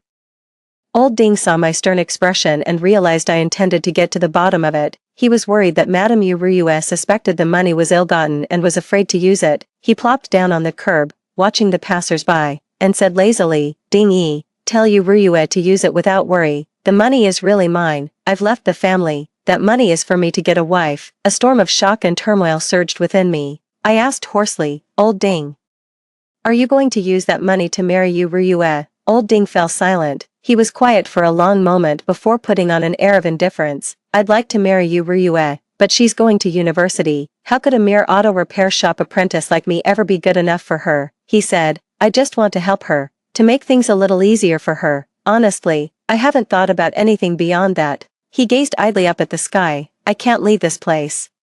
Let Urue go out and see the world for me. Then I can tell everyone, I've got a university student for a friend. How impressive is that? I looked at him, a thought striking me like a bolt of lightning. You got all that money from the family division. Was there some other condition? He glanced at me. You're young, but you're sharp. My parents, my brother, and my sister-in-law all pooled their money together for me. They gave me every bit of cash the family had. Once I take the money, I'm bound to stay in my hometown, to look after my parents. I can't go and build a life in another city. A bolt of lightning seemed to crack inside my head. I sat there dumbly on the roadside, feeling utterly lost and adrift. So that was the truth of it. This was the real reason old Ding could never leave his hometown, why he could never go out and seek his fortune. That 1,000 yuan alleviated the financial hardship in Madame Urue's family during her youth. Yet it condemned her and old Ding to a lifetime of unease. The money was akin to blood money. Because of that 1,000 yuan, old Ding forever felt indebted to his parents and brothers. He sacrificed his grand ambitions, grinding away his life in the mind-numbing repetition of the fields and factory workshops, which bred estrangement and a growing distance between him and Madame Urue. But in the beginning, his only intention was to help Ms. Urue, to spare her from undue hardship.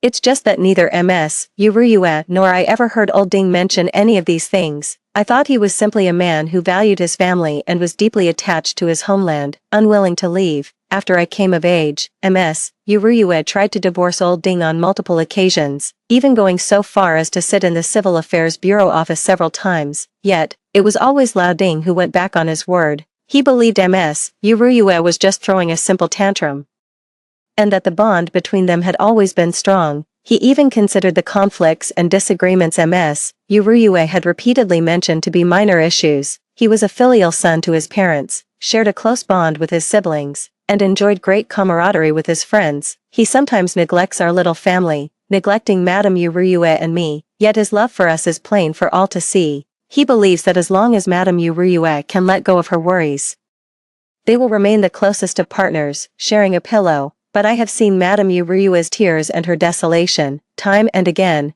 Their first argument happened the time I got lost on the mountain. Mrs. Urue didn't see me among the group of friends returning home. When she went to look for old Ding to help search for me, she couldn't find him anywhere. In her panic, she went out alone late at night with a flashlight and searched for me until midnight. I can only imagine what it must have felt like for her, alone in those shadowy woods, with nothing but the rustle of grass and the hum of insects for company. As I clung to her back, I could hear her stifled sobs, choked with a mixture of grievance and fear. That night, old Ding was away helping his sister and didn't return until daybreak. From my earliest memories, whenever my grandparents, aunts, or uncles came to old Ding for help, no matter the time, he would drop whatever he was doing and rush over. Once, then again, and again. Mrs. Urue's smiles grew fewer and fewer. She once asked me in private if she was truly being too petty. After all, they were his family. It's a terrible feeling, always being your partner's last priority and never feeling truly valued. After years of anxiety, Ms. Urue ultimately succumbed to depression. She became a rather unpleasant little old lady. It was as if a hedgehog had finally raised its quills.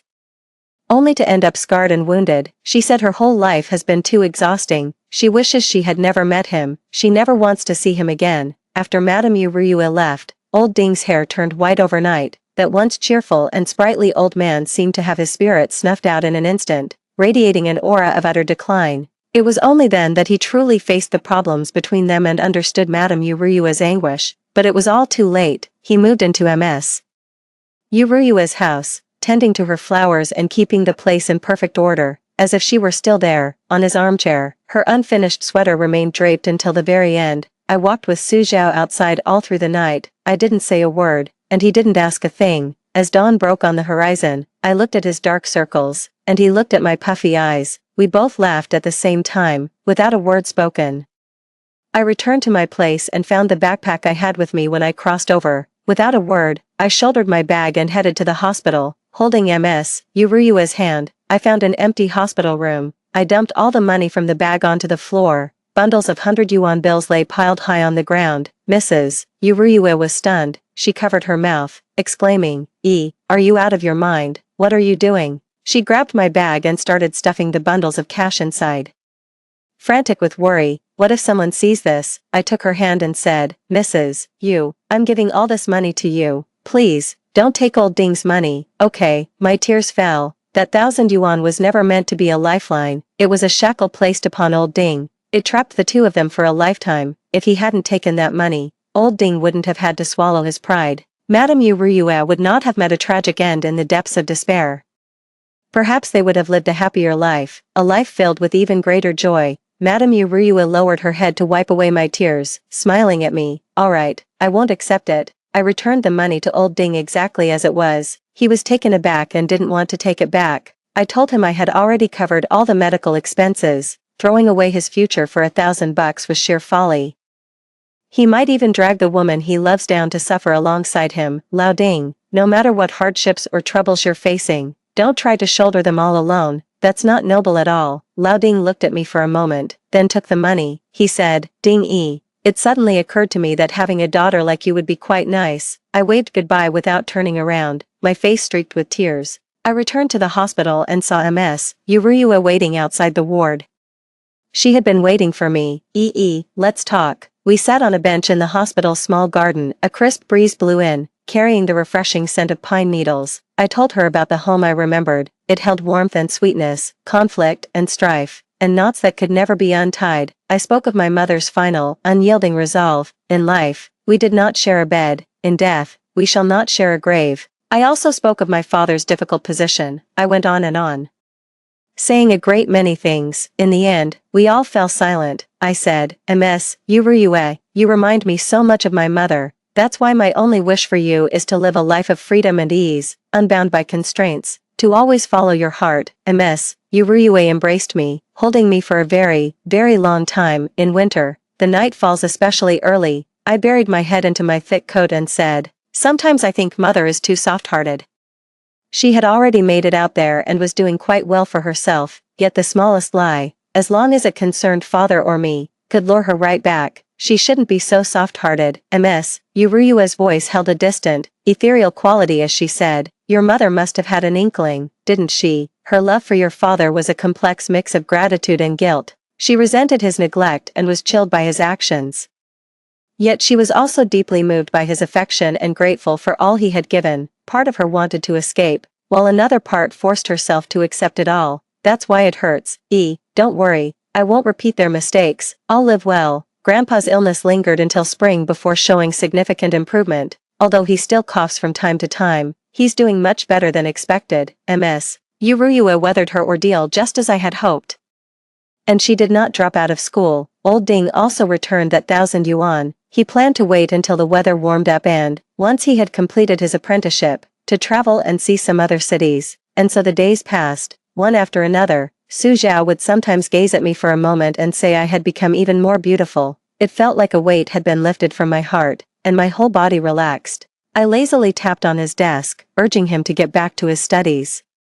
I was pleased to see his face fall. Ms. Uruyue and I sometimes go out for noodles with old Ding. Old Ding once pointed at me dramatically and said, "Ding-e, your eyes, brows, and nose look just like mine." Rolling my eyes, I thought to myself, nonsense, I clearly take after Ms. Uruyue much more. Amidst the relentless chorus of cicadas, the college entrance exams arrived right on schedule. During the agonizing wait for my results, I spent my days lazing around at my grandparents' house, catching fish and playing in the mud with my uncle, Yuruzhao. Whenever Suzhao managed to drop by, he would always wrinkle his nose in disdain, then he'd help us carry our little haul of fish and shrimp back home. His maternal grandparents learned of his predicament and reached out to him, so he spent most of this time with them. They said if he failed the college entrance exam this time, they would send him to the military. Suzhao agreed. We were all waiting for the results.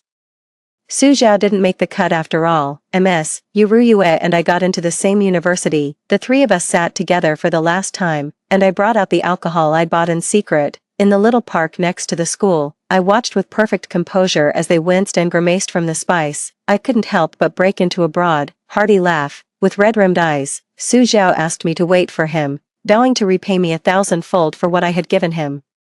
I simply waved my hand in response, saying nothing. Ms. Uruyue hugged me tightly and cried out, saying we would be best friends for life. Hidden in the shadows, I spotted old Ding lurking off to the side. He felt a mix of joy and melancholy. After a few drinks, he couldn't take his eyes off Ms. Uruyue. Her eyes sparkled with starlight. He said he had already spoken with his family, and when the time came, he would join us on our journey. We are heading for the ivory tower.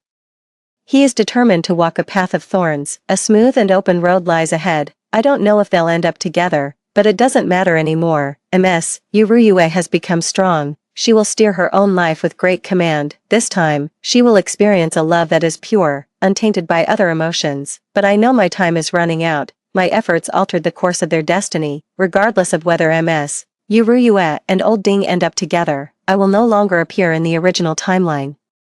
At Ms. Urushi's wedding, I gave her that watch as a gift. I can just picture the look of delighted surprise on her face when she unwraps it. I spun my little uncle around and around in my arms. After spending the whole summer together, I'm now his absolute best friend. I saw Suzhao off. He looked so handsome in his military uniform. He waved to me vigorously, his eyes growing red. Ms. Uruyue, Lao Ding, and I arrived in the same city. Lao Ding bid us farewell and left for the factory his master had recommended. Ms. Uruyue and I went to the university. Gazing at the vibrant, youthful campus within, I finally felt a great weight lift from my shoulders. It was enough to witness Ms. Uruyue embrace her new life and embark on a different path. That was all I needed. Ms. Uruyue turned back and called out to me, urging me to join her. I just smiled and waved her off. I gently released my grip on the IOU, the one Ms. Uruyue had written for me. It fluttered away like a butterfly on the wind, until it vanished from sight. Just like me, I will disappear, and no one will remember me, as if I had never been here at all. Goodbye, Ms. Uruyue. May your life be as splendid as brocade, free of all regret. End of text. Side story. 1. Uruyue. As the senior student helping with orientation took my luggage, I was waving a greeting toward the school gate, but the gate was bustling with people, all of them unfamiliar faces. I turned around with a sense of loss, wiping the tears from my face, feeling as though I had lost someone profoundly important. University coursework was no light load, and I soon became very busy. Only in the occasional quiet moments, my heart ached as if a piece of it was missing, a raw and persistent pain. I began to suspect I was unwell, when Ding Mozhan came to find me.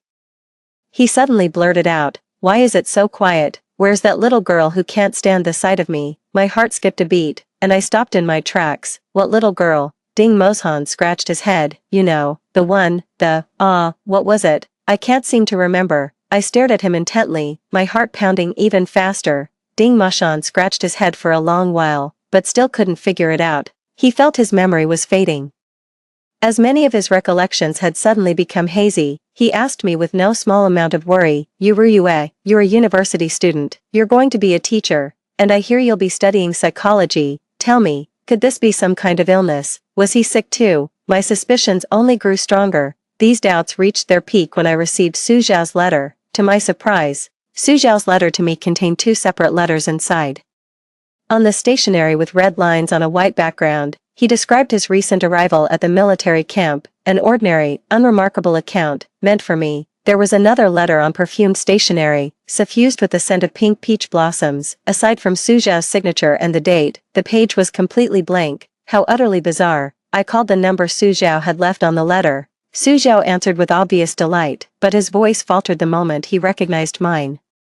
Yue, what's wrong? After I finished speaking, he fell silent for a long time before hesitantly saying, I don't remember. I don't know why a letter with only a signature was included in the envelope I sent you. My palm gripping the phone receiver grew sweaty. I asked him, Su Zhao, do you feel like you've forgotten something? Ding Moshan and I, both of us are having problems with our memories. Su Zhao, I think I've forgotten someone very important.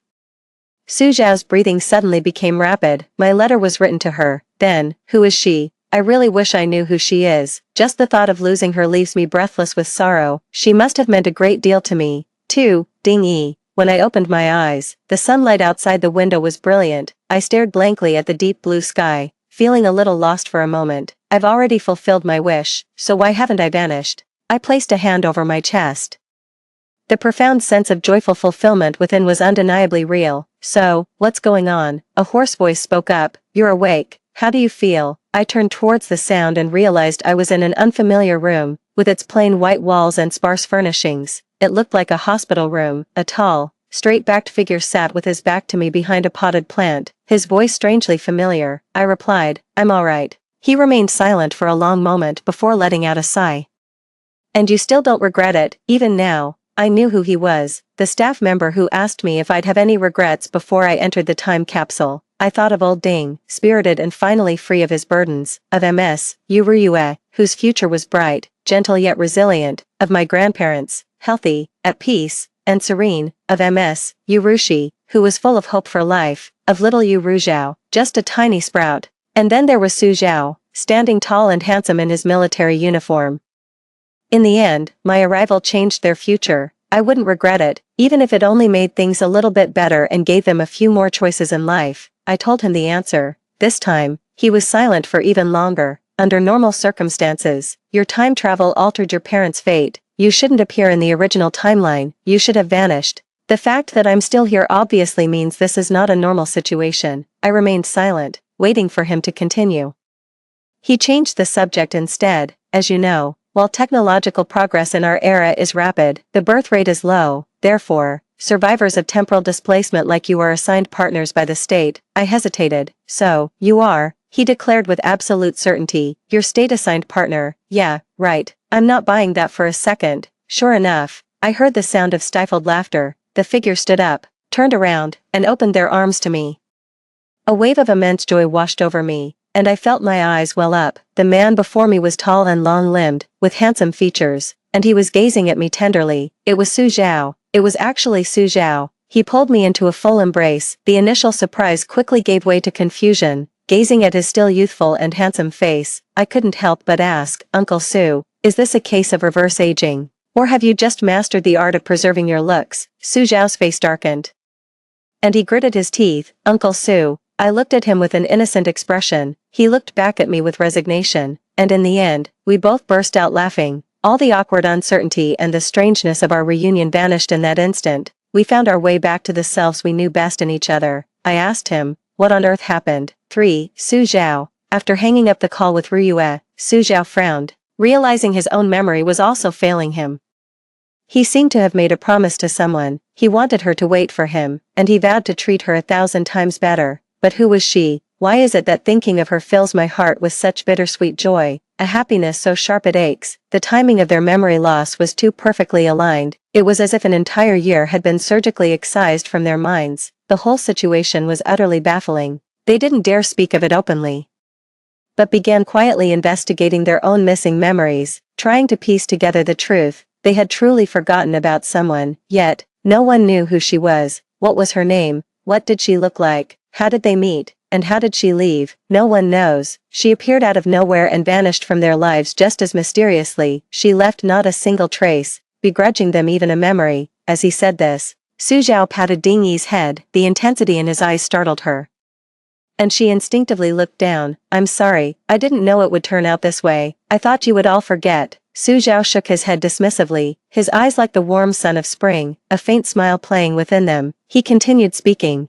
Just when they were at their wits' end, the situation took an unexpected turn for the better. That was several years later, while serving in the military. Su Zhao was admitted to a military academy and later transferred to a research institute within the armed forces. He discovered that some researchers were working on projects related to time and space. The time travel novels Su Zhao had read suddenly came to mind, and in a flash of inspiration, a wild idea took shape. If all other possibilities have been ruled out, could that impossible person have come from across time itself?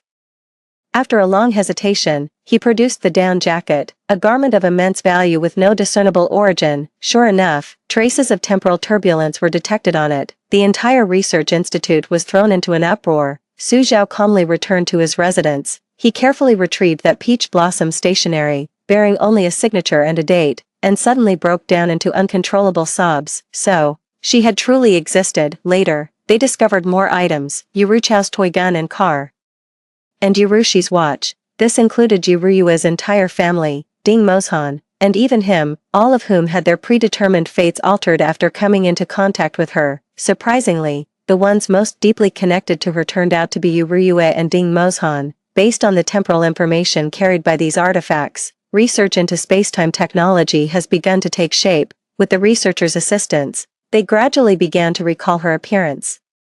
Along with scattered fragments of memory, on a very quiet afternoon, Su Zhao received a call from the old professor. They had discovered her true identity. They said her name was Ding Yi, the daughter of Yuruyue and Ding Mozhan. Su Zhao sat in the research institute for a long time. Finally, wiping the tears from his face, he went to find the two of them. After graduation, Yuruyue was assigned to a high school as a Chinese language teacher, while Ding Mozhan opened his own auto repair shop.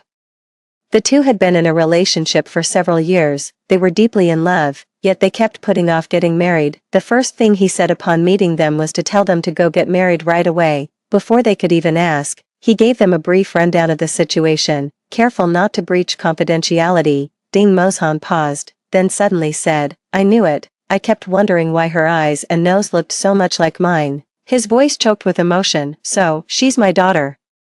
Yuruyue was already sobbing uncontrollably. The moment Ding Mozhan finished speaking, she wordlessly grabbed his arm and pulled him away. "Go back and get the documents. Let's get married." Yet, they still had no idea how to bring her back. The old professor said that Ding Yi had altered their fate. She would not appear in the original timeline. Even if Yuruyue and Ding Mozhan had a child, that child might not be Ding Yi. She may have vanished into the river of time and space, never to exist again. But Su Zhao refused to believe it. He refused to believe, if she could cross time and space to meet them, why couldn't he traverse time to find her? He was going to find her. Su Zhao joined the research institute. Driven by his silent urgency, the technology for time-space travel matured rapidly within just a few years. Then, one day, the old professor sought him out. He gave Su Zhao a whole spiel about the chicken and egg paradox, wrapped in Zen-like mystery. In the end, he concluded that Ding Yi's time travel was inevitable. She was destined to travel back to 1985,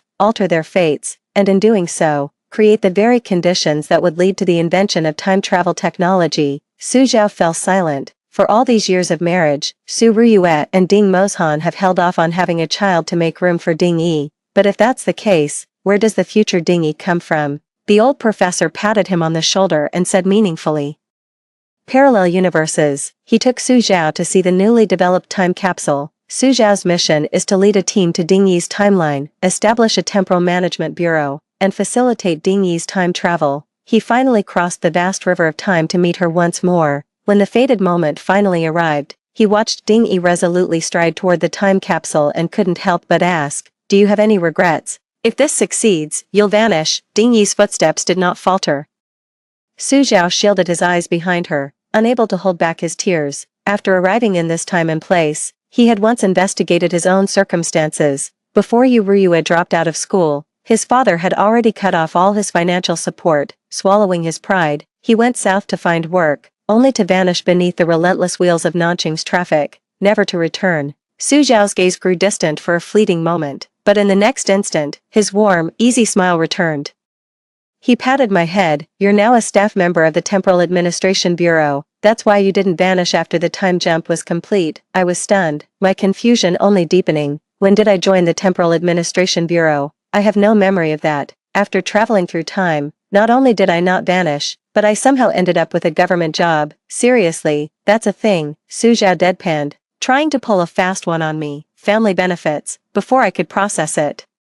His voice dropped to a lower tone, Ding Yi. Do you want to go see them? He looked into my eyes and said slowly, look at them now. After all the changes you've wrought, what have they become? I saw MS, Yuruyue and old Ding once again. Their appearance was nearly identical to my last memory of them, yet their demeanor and spirit were worlds apart. They were a sprightly little old man and a lively little old lady, living with a free-spirited, unconstrained, and optimistic attitude. On the day I visited, the couple was dancing the Latin in the dance studio of the senior university. I felt a touch of hometown timidity and hesitated to approach them. Su Zhao gave me a gentle nudge. Go on, they've been waiting for you. Su Zhao once said that they never had children their whole lives. Just to preserve a place for me in this time and space, they always held on to the belief that I would return, watching their lively, graceful, and exuberant dance steps from outside the glass wall. I couldn't help but feel my eyes well up. Now, they are finally living life on their own terms. Wonderful, truly wonderful. Mrs. Yuruyue and old Ding embraced me tightly, as our classmates teased and asked questions. Their eyes grew moist. This is my daughter who's been away for so long. She's finally home. By the time I was seated in the Timespace Administration, my emotions had already settled. Su Zhao handed me an employment contract and said with calm composure, this time travel trip must have drained your savings completely, leaving you penniless. Right, it really did. I never thought I'd survive the time travel. I converted all my savings into the era's currency, and now I'm completely broke. Su Zhao began. Since time travel technology emerged, some have journeyed to right wrongs or save lives. Others, however, seek to steal another's life for their own selfish gain. The Timespace Administration's mission is to find these people and bring them to justice. He extended his hand to me, a warm, sunlit smile reaching his eyes. Student Ding Yi, would you like to join us? I took his hand and smiled faintly.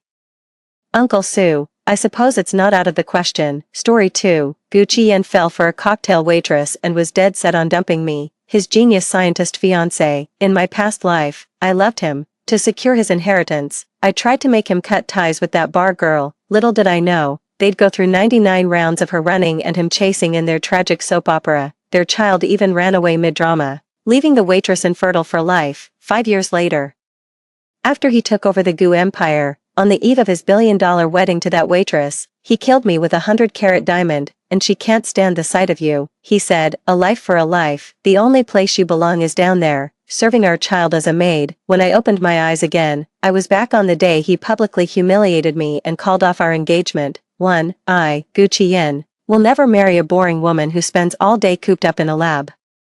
The light from the crystal chandelier was harsh, and Gu Qian's voice, amplified by the microphone, filled every corner of the banquet hall. He stood on the stage, pointing at me, his lips curled in undisguised contempt and disgust. The one I love is Eun-hee. She's pure, kind, and delicate like a morning glory that needs to be cherished. Not you, Shenanxian, some so-called genius who's cold as ice and only knows how to talk to data and test tubes. Behind him, the woman in the white dress, with red-rimmed eyes, clutching pitifully at the hem of his jacket, was Lin Eun-hee. She was the woman who sold drinks at the Allure nightclub, the one who haunted his every waking thought. The room instantly erupted into chaos. Shenanxian, that research prodigy from the Xing family, he's not even as good as some cocktail waitress. TSK. I heard she slaved away for Gu Qian's new energy project for months, practically working herself blind, and for what?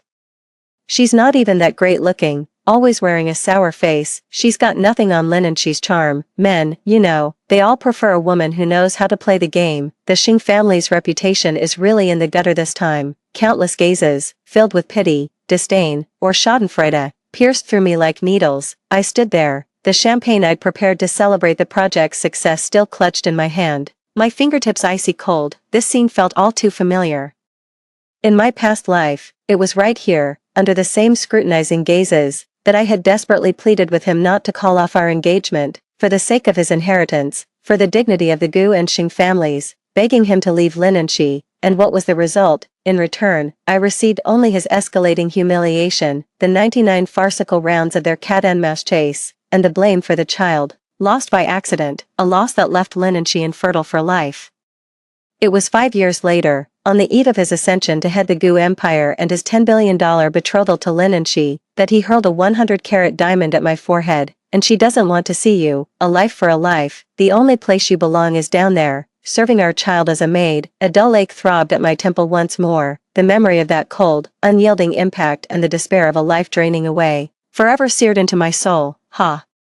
I took a soft breath and lifted my head, meeting Gu Qian's triumphant gaze, the one that was braced for my tearful collapse. My face held none of the agony or humiliation he expected, only a chilling calm. Finished, I spoke, my voice quiet, yet it strangely hushed the clamor in the room for a moment. Gu Qian froze, his brow furrowing. Shenanxian, what's with the act? I know you're madly in love with me, but feelings can't be forced. I cut him off directly.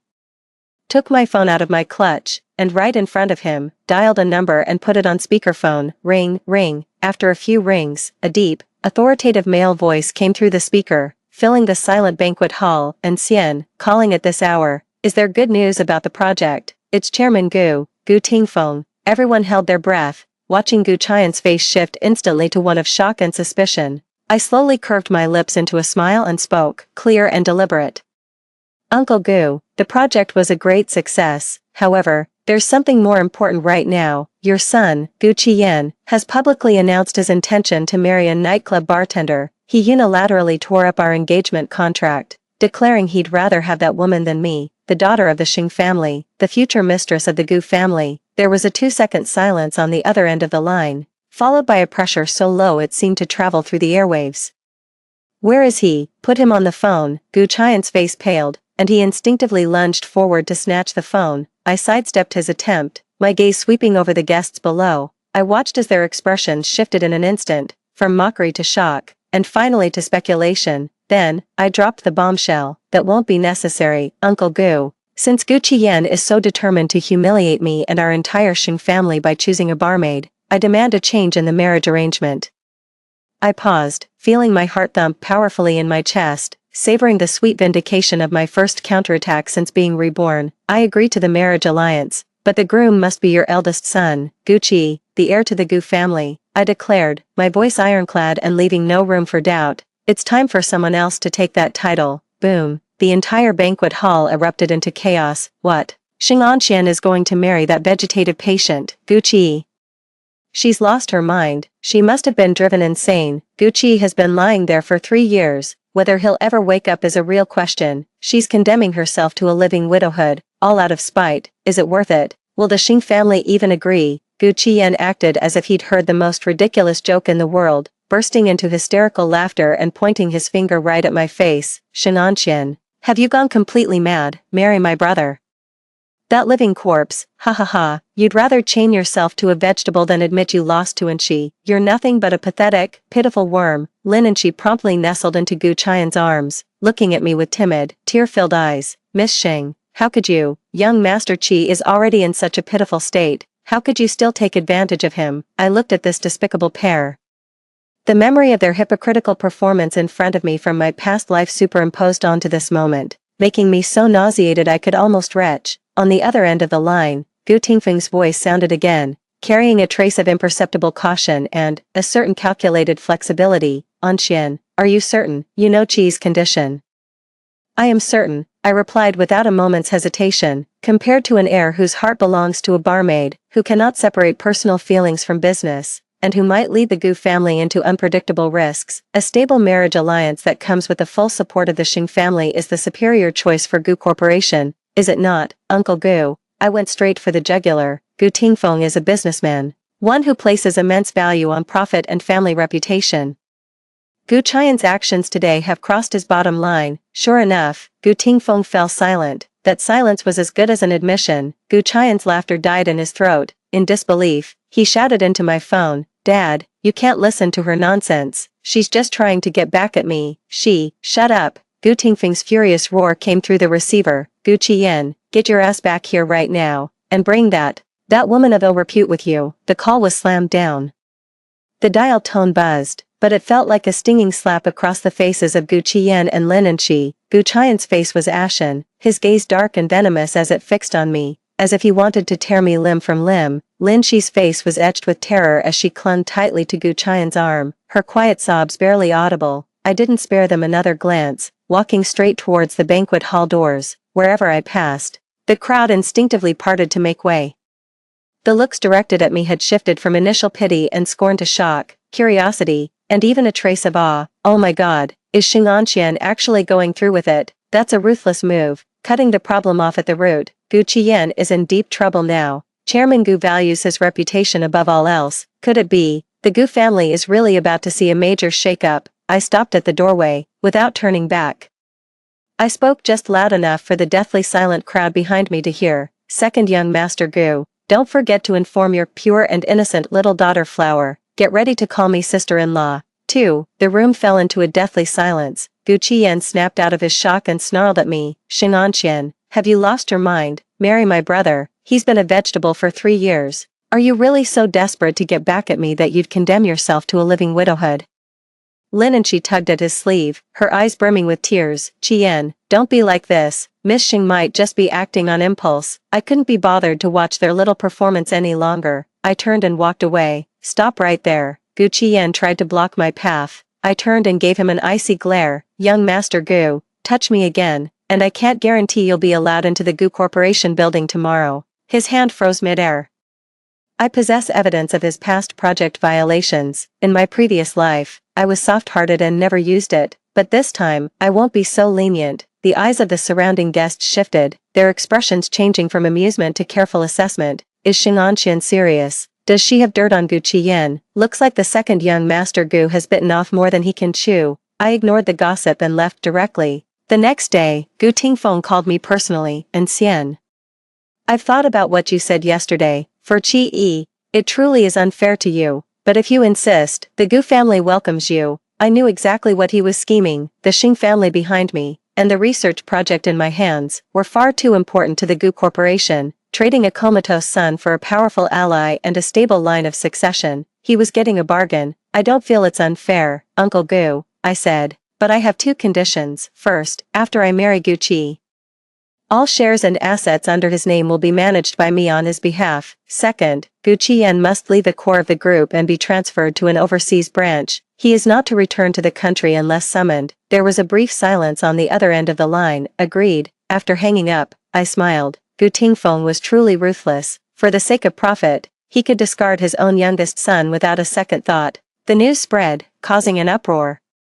Gu Qiyan stormed into my home, his eyes bloodshot. Xing'anqian, you're vicious. You think you can exile me. In your dreams. I sat on the sofa, leisurely flipping through Gu Qi's medical report. This isn't exile. It's an opportunity for you to fly away with your one true love. What's the matter? Not willing? Or perhaps you can't bear to part with the Gu family's wealth and luxury. He was left speechless, his face turning pale then ashen. Lin and she had followed him in, standing behind him. She spoke in a fragile voice. Miss Xing, please, let Qiyan go. This is all my fault. I lifted my gaze, my eyes sharp as blades. Of course it's your fault. Who else's would it be? Her face paled, and her eyes welled up with tears. And one more thing, I added, from now on, please address me as Mrs. Xing, or, the young mistress. Gu Qiyan was trembling with rage, pointing at me. You think marrying my brother will bring me down? Let me tell you, as long as I'm at Gu Corporation. Don't you dare think you've won. Is that so? I chuckled lightly. Then you'd better make the most of your time and take a good, long look at the Gu Corporation building. Next Monday, you'll be reporting to the African branch. What? Gu Qiyan completely lost control. Impossible. My father would never. The transfer order has already been issued. I cut him off. Chairman Gu signed it himself. Would you like me to fax you a copy? He froze on the spot. As if all the strength had been drained from him, Lin and she panicked too, clutching him tightly. Qiyan, Africa. I'm not going. It's so chaotic there. I'm terrified. Watching this pitiful pair clinging to each other, I felt nothing but irony. Don't want to go. I raised an eyebrow. Fine, announce right now that you're renouncing all inheritance rights from the Gu family, severing all ties, and running off to work construction with your one true love. Do that. And I'll have your transfer order revoked immediately. Gu Qiyan stared at me, his eyes burning with fury. His lips trembled, but not a single word escaped them. Of course he couldn't speak. How could he possibly give up the Gu family's wealth and status? It seems your love still needs money to thrive, I said, standing up to dismiss him. Don't let the door hit you on the way out. The mosquitoes in Africa are terrible. So don't forget your repellent. Gu Qiyan was dragged away by Lin and Shi, who was in tears. Not long after they left, I received a call from the butler of the Gu family's old residence, Miss Xing, the young master. The young master just moved his finger, clutching the phone. My heart gave a sudden, heavy thud. Gucci, are you waking up? A full 2 months earlier than in my previous life.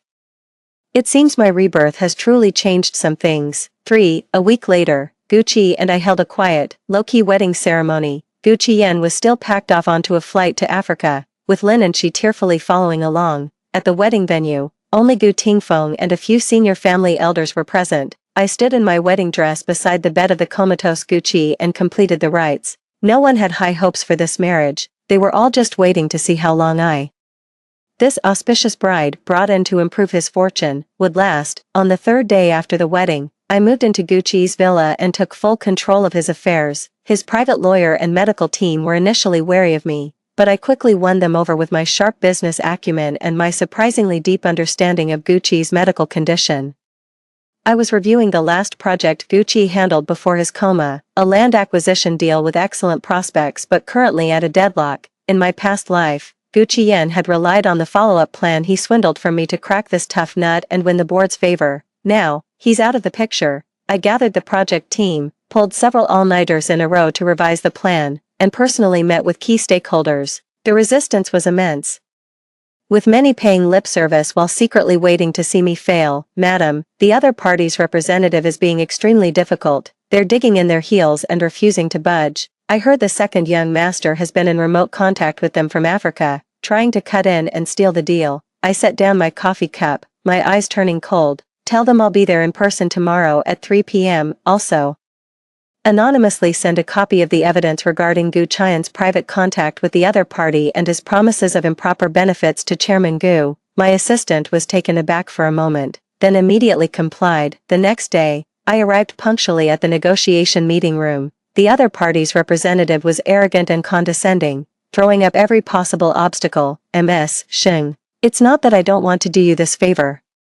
It's just that the terms offered by your Gu group lack sincerity. I turned on the projector directly and pulled up a document. Mr. Zhang, regarding that plot of land in the East End you've been sitting on for 5 years, the zoning approval still hasn't come through, has it? His expression shifted slightly. What if I told you that next month, the new subway route will be announced, and it just happens to run right by your property? I smiled faintly and pulled up another set of data. Also, your company's financial report from last quarter seems to have a few issues. Would you like me to put in a good word for you with the Securities Commission? The man broke out in a cold sweat, his bravado instantly deflating. Miss Xing, what are you implying? It means you have a choice: either sign the contract on my terms, and we can all walk away happy, or, I dropped the smile, my gaze turning sharp, I can guarantee that property of yours will never see the light of day.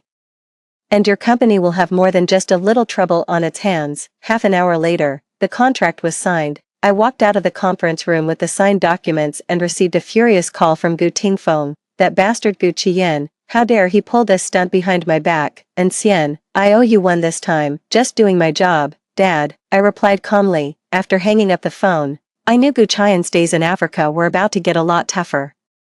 As news of the project's success spread, opinions of me within the Gu family began to shift. Who would have thought the young mistress actually had some real skill? A far cry better than that second young master who only knows how to party at nightclubs. I shut out the world. Every day, aside from handling official duties, I would stay by Gucci's bedside, reading financial news or simply sitting in silence. The doctor said talking to the patient more often could aid in recovery. I don't know if he can hear me, but I need to speak, to talk about my plans, my hatred, and my absurd past life. Gucci, you'd better wake up soon, I whispered, gazing at his sleeping profile. Watching the spectacle of your brother's downfall alone is a bit too lonely. His finger twitched again. 2 months later, I had almost complete control over Gucci's assets and had firmly established my position on the Gu family's board of directors. Gucci Yen was struggling in Africa, and every time he tried to return home, I blocked him, unable to endure the hardship. Lin and she began posting veiled, self-pitying content on social media, insinuating that I had forced them out. Online trolls started pushing a narrative, accusing me of being a usurper with a malicious heart. I had my lawyer send a formal warning directly to her email, attaching several transaction records of her extravagant shopping sprees in Africa using Gu Qian's supplementary credit card. Miss Lin, If you keep spreading nonsense online, the next thing you'll receive in the mail will be a court summons." She immediately fell silent. Just when I thought Gucci would remain asleep for a while longer, late one night, while I was handling documents in the study, I received a frantic call from the caregiver. "Madam, the young master, the young master." He opened his eyes, the pen slipped from my hand and clattered onto the desk. When I rushed into the hospital room, the doctor was conducting an examination. Gucci was propped against the headboard, his face pale, yet his eyes were unnervingly clear and sharp, holding the confusion and scrutiny of someone just regaining consciousness. His gaze swept over everyone present before finally settling on me. He stared at me for a long time, so long the very air seemed to freeze. Then, he frowned slightly, his voice hoarse and low from disuse. "Who are you?"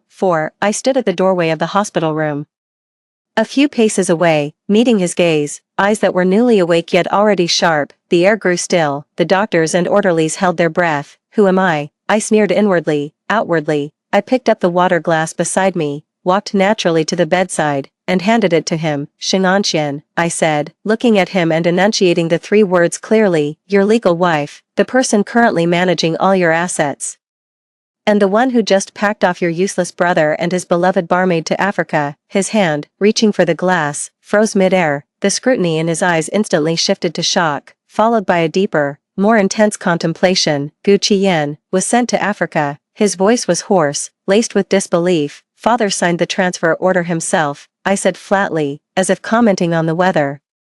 "He humiliated both the Gu and Xing families in front of the entire city's elite by breaking off the engagement for some barmaid. He had to pay a price." Gucci leaned against the headboard, sipping water slowly, but his gaze remained fixed on my face as if trying to see right through me. "You did this." It wasn't a question, but a statement. "The real credit goes to your brother and the moving love story with his true love," I said with a wry smile. I just gave it a little nudge. He didn't respond. The only sound in the hospital room was the soft noise of him drinking water. After a long while, he set the cup down. "How long was I out?" 3 years and 4 months, I stated the precise figure. He closed his eyes for a moment. When he opened them again, they held a cold, lucid clarity. 5. "What's the current status of the company?" "The East City plot you were focused on before your coma. We secured it. The core data for the new energy project your brother was handling is with me. It's currently stalled. A few of the old foxes on the board are getting restless, but we can keep them in check for now," I reported succinctly. "All business." A flicker of surprise crossed his eyes. He clearly hadn't expected me to be so well informed. He began, but the door to the hospital room was flung open. Gu Tingfeng rushed in, his face alight with emotion. "Gee, you're really awake. What did the doctor say?" It should have been a touching father-son reunion, but Gucci merely gave a slight nod. "Father." His gaze immediately returned to me, carrying an unmistakable intensity. "I want to know everything that's happened in the last 3 years, every detail." Gu Tingfeng finally noticed me, his gaze complex and tinged with a hint of barely perceptible wariness. "And Xian has indeed been a great help these past few months." Gucci acknowledged, his eyes still fixed on me. "From now on, you report directly to me." His tone was unmistakably in order. I raised an eyebrow. Just as I thought. The eldest son of the Gu family, even after lying in a coma for 3 years, was clearly not someone to be trifled with. "All right," I met his gaze. "But before we get to the report, there's something that needs to be dealt with first." I took out my tablet, pulled up a surveillance video, and handed it to Gucci. On the screen, Gucci Yen was in his office at the African branch, hissing furiously at someone on the other end of a video call. "I don't care how you do it, you have to sabotage that project. I won't let that woman, Shinganxian, have her way. And find a way to get me back from here." Gucci watched the video, his expression darkening by the second. Gu Tingfeng leaned in to look, and his face instantly flushed with rage. "That bastard, he never learns." I calmly retrieved the tablet. "Dad, given that Gucci Yen is openly harming the group's interests and attempting to disrupt our domestic operations, how should he be dealt with according to company regulations?" Gu Tingfeng's face turned ashen. Gucci lifted his gaze. His eyes darkened unfathomable. His voice was weak from just waking, yet each word was ice cold. "Strip him of all his positions in the overseas subsidiaries, and freeze all credit cards and dividend accounts under his name. He is not to set foot outside the domestic headquarters without my express permission." He looked at me, his gaze sharp as a blade. "What do you think, madam?" I smiled faintly, knowing this was his first test of the waters since waking up, a move to assert his authority. I began slowly, meeting his intensely intimidating gaze. We can add one more item, copy the entire board of directors on the evidence of his attempts to sabotage the project. A faint, almost imperceptible glimmer of something like approval flashed in Gucci's eyes. Approved, a single word, delivered with definitive force. Gu Tingfeng opened his mouth, but in the end, he said nothing. I knew it then. Gu Qiyan was finished, on the very day his own elder brother woke up.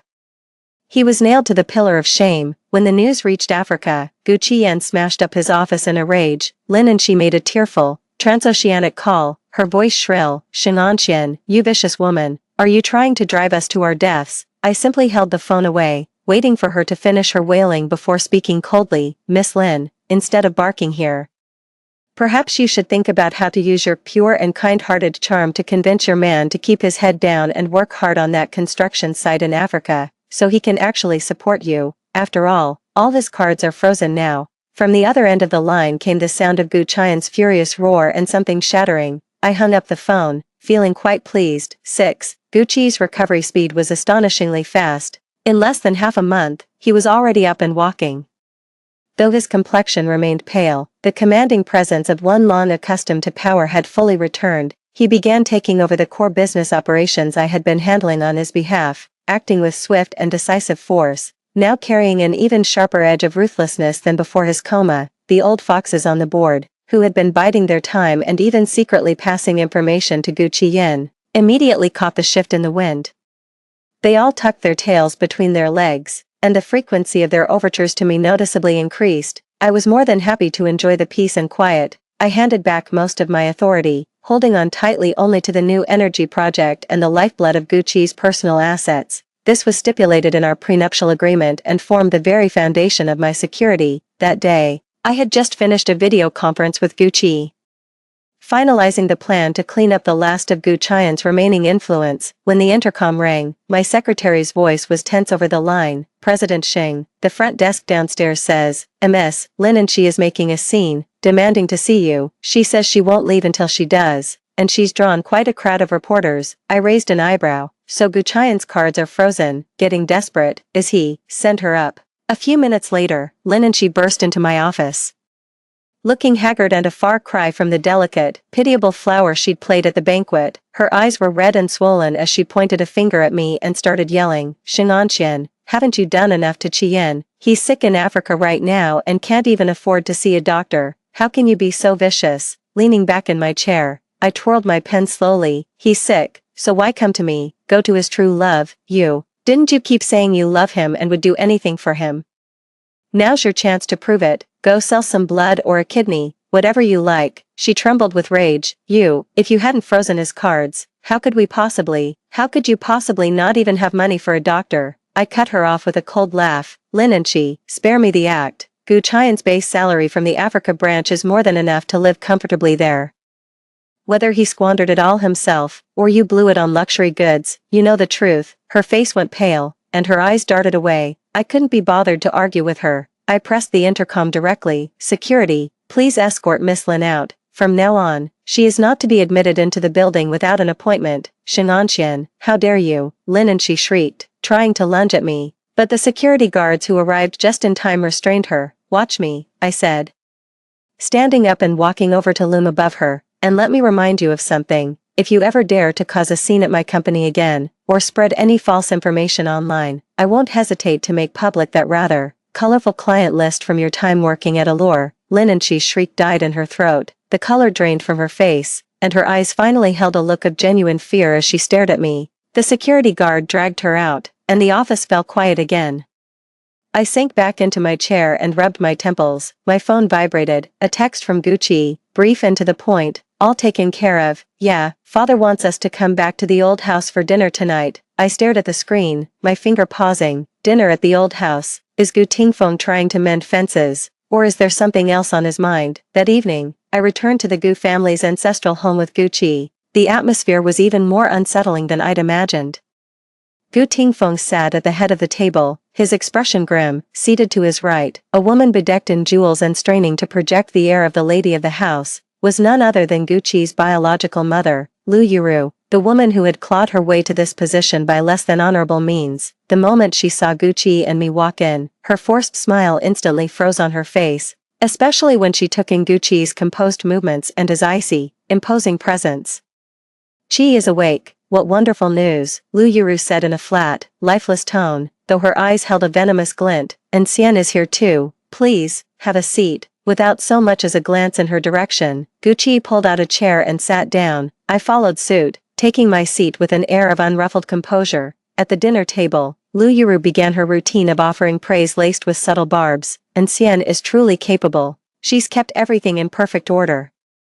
Both at home and with the business, all these years while Chi has been in a coma, not like our Chi Yan, he's too straightforward, too easily taken in, now he's out there somewhere, drifting, who knows how much hardship he's had to endure. As she spoke, she dabbed at her eyes with a handkerchief, though there were no tears to be seen. Gu Tingfeng frowned but said nothing. I set down my chopsticks, looked at her, and smiled faintly. Aunt Lu is right. Gu Qian is indeed easily deceived.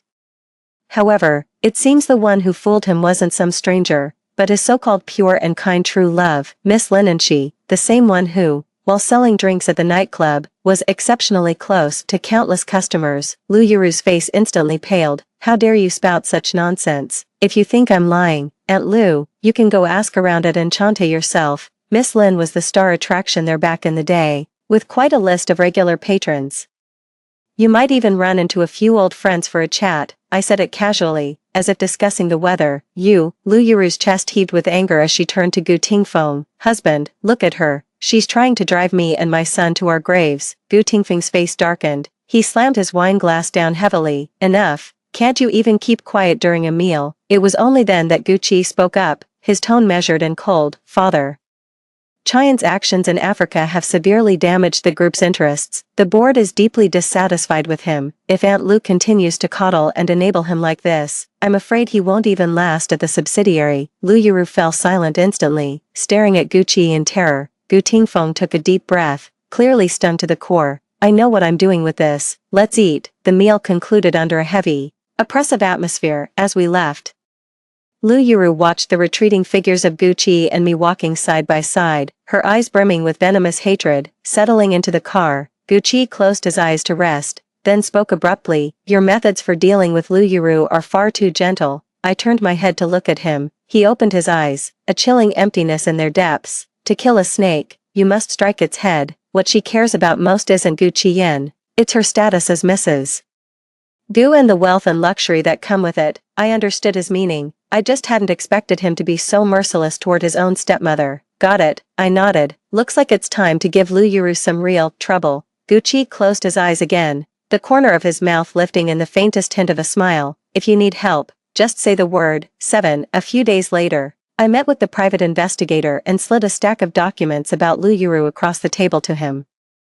"Focus on her financial transactions over the last 3 years, especially any overseas accounts. Also, dig into her private dealings with those so-called mahjong buddies of hers." The detective understood perfectly and left promptly. Gucci was right. For a woman like Lu Yuru, who clawed her way to the top, money and status are what she fears losing most. With Gucci Yen out of the picture, she's definitely scrambling to secure a backup plan for herself. She can't be clean. Sure enough, in less than a week, the detective sent over the preliminary findings. Not only had Lu Yuru been secretly taking kickbacks by leveraging her status as Mrs. Gu, but she had also funneled a significant amount of assets overseas through underground banks. The real bombshell, however, was that one of her regular mahjong partners turned out to be a gigolo with a prior conviction for fraud. I held on to this evidence. Biding my time, I was waiting for the right moment to strike.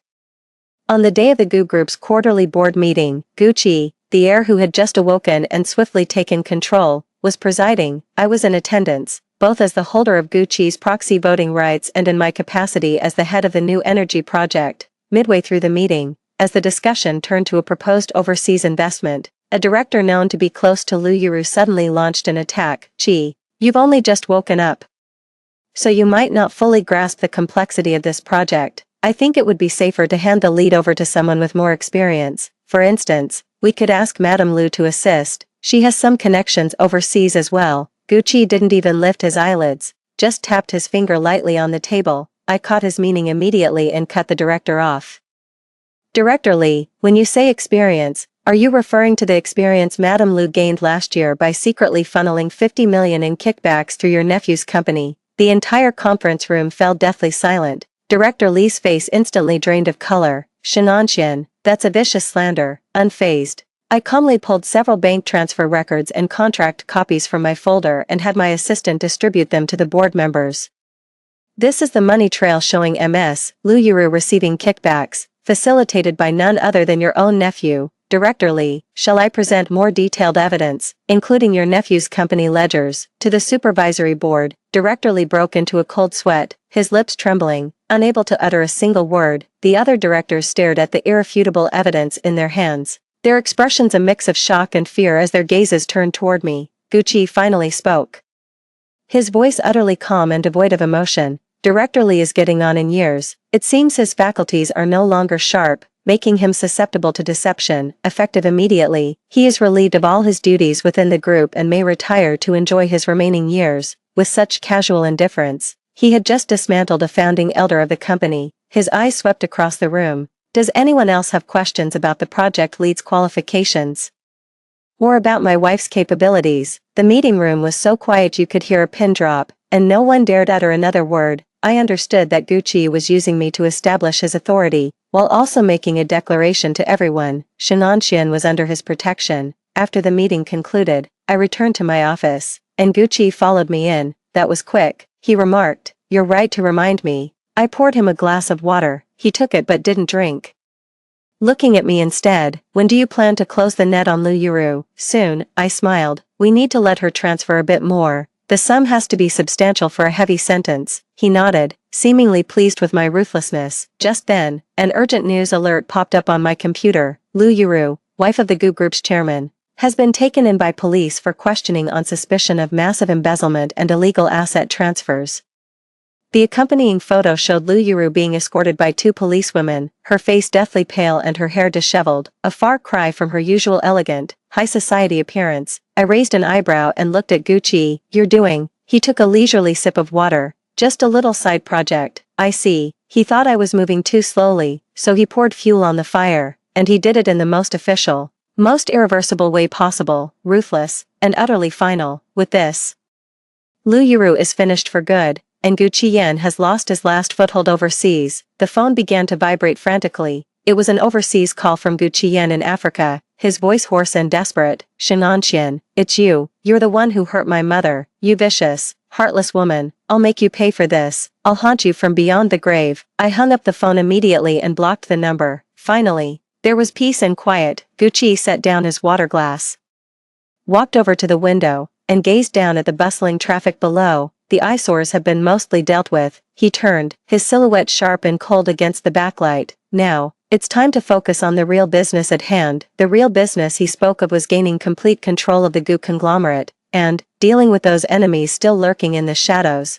coveting what wasn't theirs. I knew that our marriage, born of profit and revenge, was transforming in a strange way, gradually solidifying into an unbreakable alliance. I walked to his side, standing shoulder to shoulder with him. So, what's the next move? He turned his head to look at me, a faint, almost imperceptible smile flickering in the depths of his eyes. What do you think, my lady? 8. The news of Lu Yuru's arrest fell like a massive boulder into the already turbulent, murky waters of the GU family.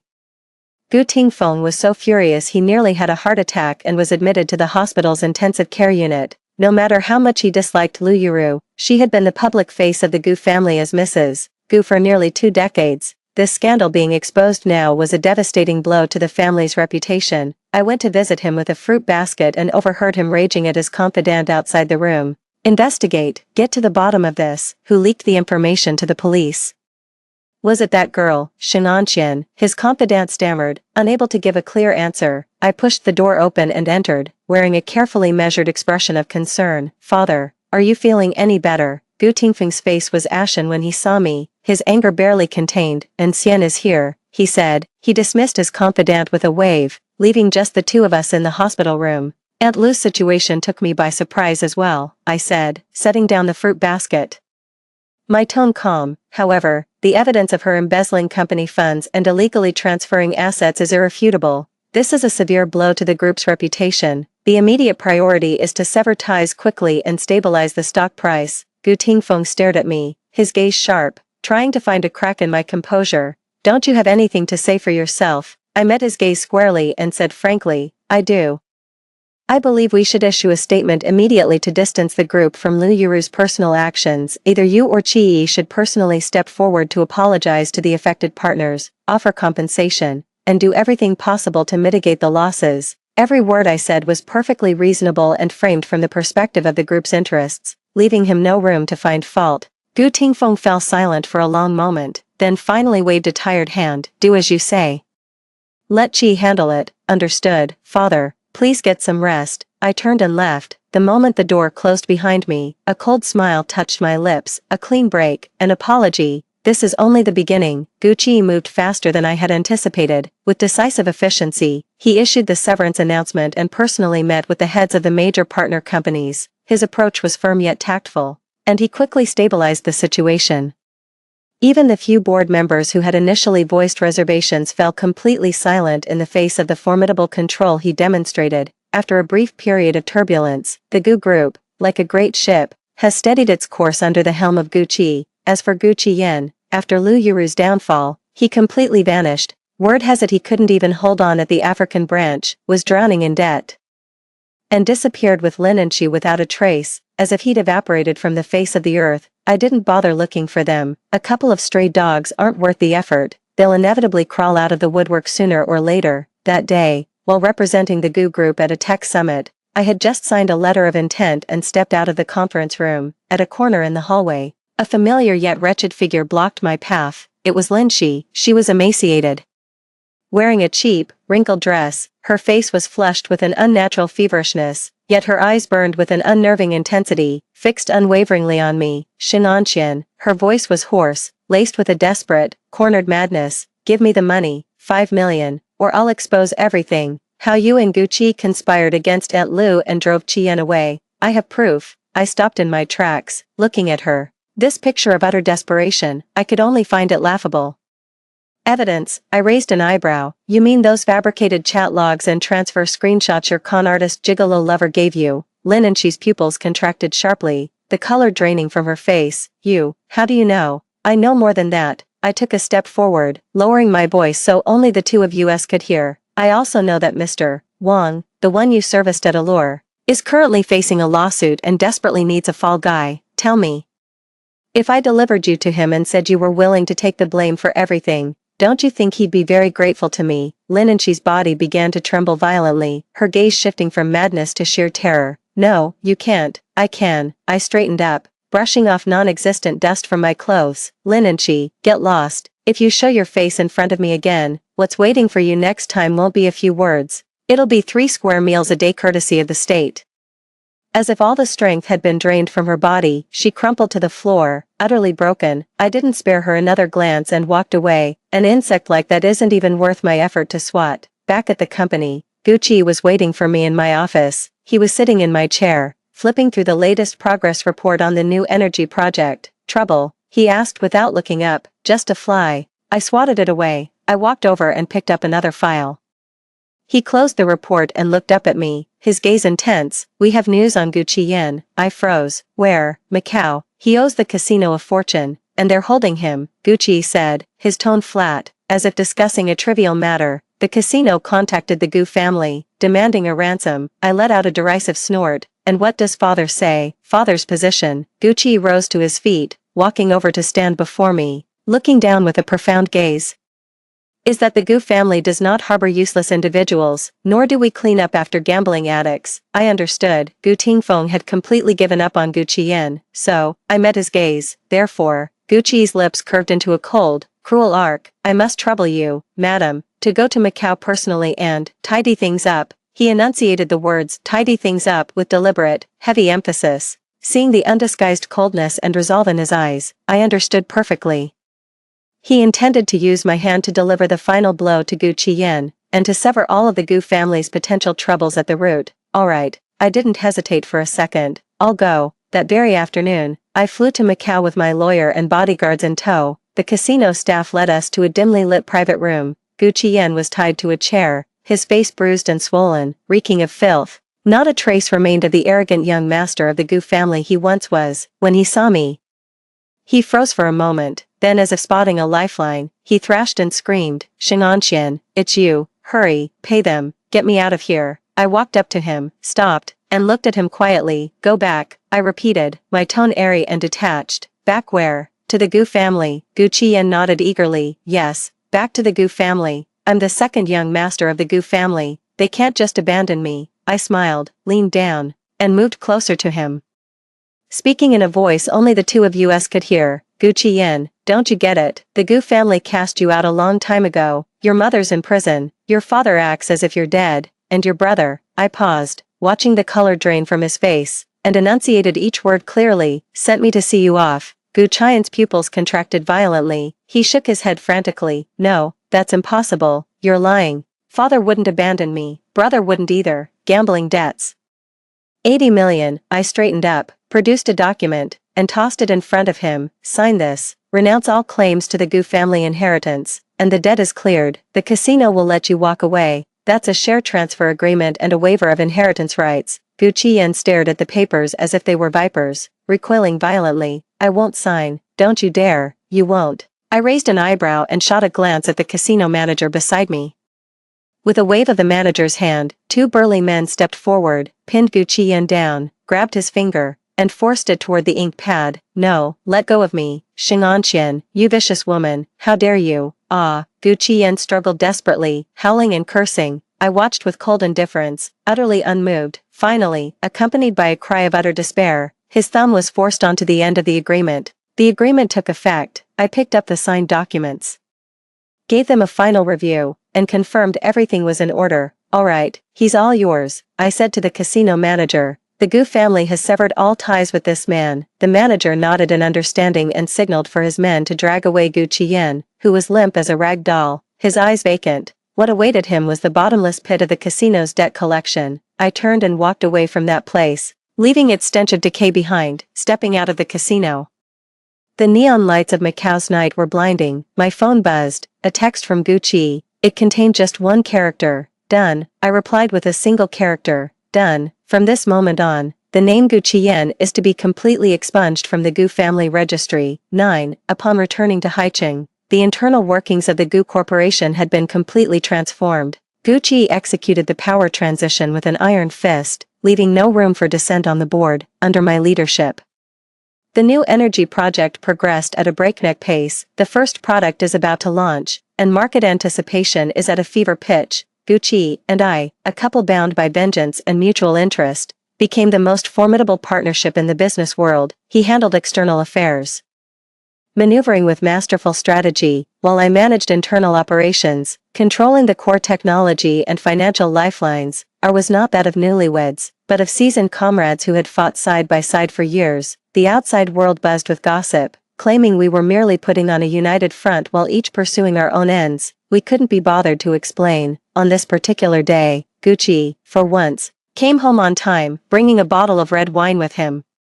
"Let's celebrate." He took off his suit jacket and loosened his tie. "The obstacles are cleared, the project is a go." I raised an eyebrow and took the glass. "To our successful partnership." He clinked his glass against mine, a glimmer in his eyes. "To Mrs. Gu," securing her position. I gave a light laugh and downed the drink in one go. The liquor was rich, with a fruity aroma. "There's news about Lin Shi," he said abruptly. I swirled my glass, indifferent. "Is she even alive?"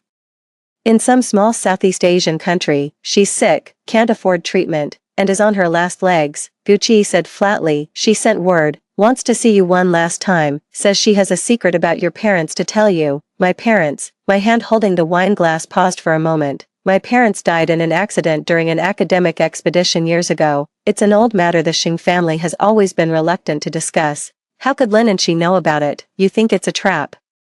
I asked. 99% sure, Gu Qi said, looking at me. "Are we going or not?" I fell silent for a moment, then drained the last of the wine from my glass. "I'm going, even if there's only a 1% chance. I have to find out. Besides, I want to see for myself what's become of that once beautiful white lotus, how far it has withered." Gu Qi didn't try to stop me. "I'll arrange for someone to go with you," he said. 3 days later, accompanied by my bodyguard, I arrived in a damp, dilapidated border town in Southeast Asia. I met Lin and she in a small clinic that reeked of mildew and disinfectant. She lay on a grimy hospital bed, emaciated, with a sallow complexion and sunken eyes. Her once proud long hair was now as dry and brittle as straw. Seeing me, a final glimmer of light sparked in her clouded eyes as she struggled to sit up. You came." Her voice was hoarse, like a broken bellows. I stood by the bed, keeping my distance, my face expressionless. "Tell me the secret about my parents." Lin and she was seized by a violent coughing fit, gasping for air. A strange, venomous smile twisted her face. "Shenanxian, you think you've won. Do you have any idea? Your parents back then, their deaths weren't an accident." My heart plummeted, my nails dug into my palms. "Explain." It was Gu." Her words were halting, her breath faint. "It was Gu Tingfeng.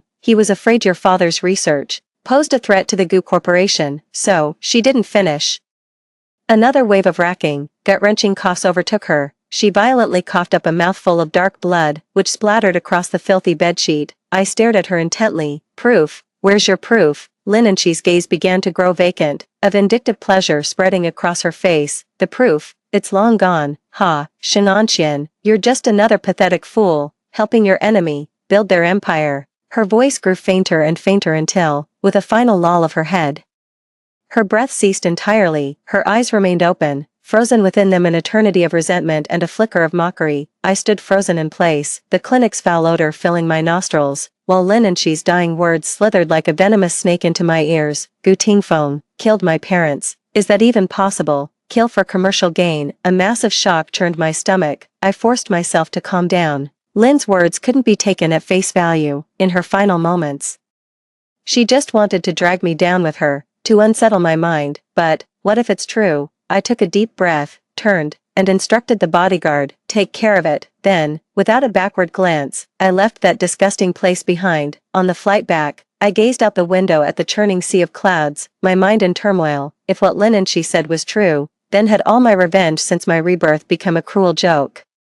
Was I really helping the Gu family, who might be my father's murderers, to fight against the son of another enemy? Does Gucci know? What role did he play in all this? The plane landed, and Gucci came to meet me at the airport in person. He was wearing a black overcoat, standing by the car, his posture tall and straight, his presence commanding. When he saw me, he walked over and naturally took the bag from my hand. "You look pale," he said with a frown. "What did she say?" I looked up at his face, usually so stern but now touched with a hint of concern, and for the first time, it felt utterly unfamiliar. My lips parted, the question on the tip of my tongue, but I swallowed it back down. It wasn't the right time yet. Without proof, making a move would only tip them off and leave me at a disadvantage. "It's nothing," I said, lowering my gaze to hide the turmoil in my eyes. "Just seeing her like that." It turned my stomach. Gucci looked at me for a few seconds, didn't press further, and pulled open the car door. "Let's go home." Sitting in the car, I watched the streetscapes whizzing past the window, a deep chill settling in my heart. 10. Back at the villa, citing the need for top secrecy during the project's final phase, I moved into the standalone study on the top floor, living and working there around the clock. Gucci didn't say anything, simply instructing the servants to deliver meals on schedule. He seemed very busy, often not returning until late at night. An invisible wall seemed to stand between us. I began to investigate discreetly. My parents were top-tier materials scientists. Back then, a national-level research project they were leading entered a critical phase that directly competed with the Gu family's core business. Not long after, they met with a fatal accident, falling from a cliff during a field survey. The official conclusion was equipment failure. Using the Xing family's connections and the access Gucci had granted me, I quietly retrieved the accident report from that year, along with Gu Corporation's confidential files from that period. The report was flawlessly written. However, within the Gu Corporation files, a copy of a board meeting minutes marked as destroyed caught my attention. It vaguely mentioned the need to handle appropriately the potential threat posed by the Xing family project. The date on the document was just 1 week before my parents' accident. Handle appropriately, my heart sank. It's not enough to serve as evidence, but the implication is too strong to ignore. I need something more concrete. I remembered an old safe left by my parents, stored all this time at the Xing family's old house. I couldn't open it as a child and eventually forgot about it. Maybe there's a clue inside. I made an excuse to return to the Xing residence. After sending everyone away, I tried countless combinations using the passwords I knew and my mother's birthday. Finally, with a soft click, the safe opened. Inside, aside from some old photographs and jewelry, there was only a single, thick notebook with a leather cover. It was my father's lab journal. My hands trembling, I opened it. The first pages were filled with complex formulas and data, until I reached the final few pages. March 15th, Gu Tingfeng visited today. He was aggressive, demanding we either halt the project or share the core data. What a pipe dream. This project concerns the national economy and people's livelihood. How could we let it become a tool for capitalists to profit? March 18th. Found signs of deliberate sabotage during the equipment inspection again. Reporting it to the police was futile.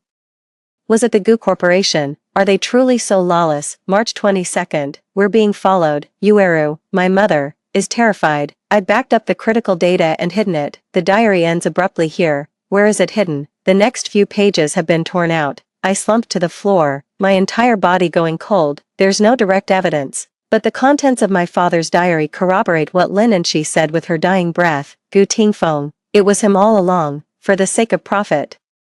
He actually went this far. An overwhelming tide of hatred instantly consumed me, 1,000 times more intense than when I learned of Gu Qian and Lin and she's betrayal. I carefully put away the diary, erased all traces of my presence, and left the Xing residence. Back at the villa, I locked myself in the study. The immense grief and hatred were tearing me apart. I had been reborn, single-mindedly focused on revenge against Gu Qian and Lin and she.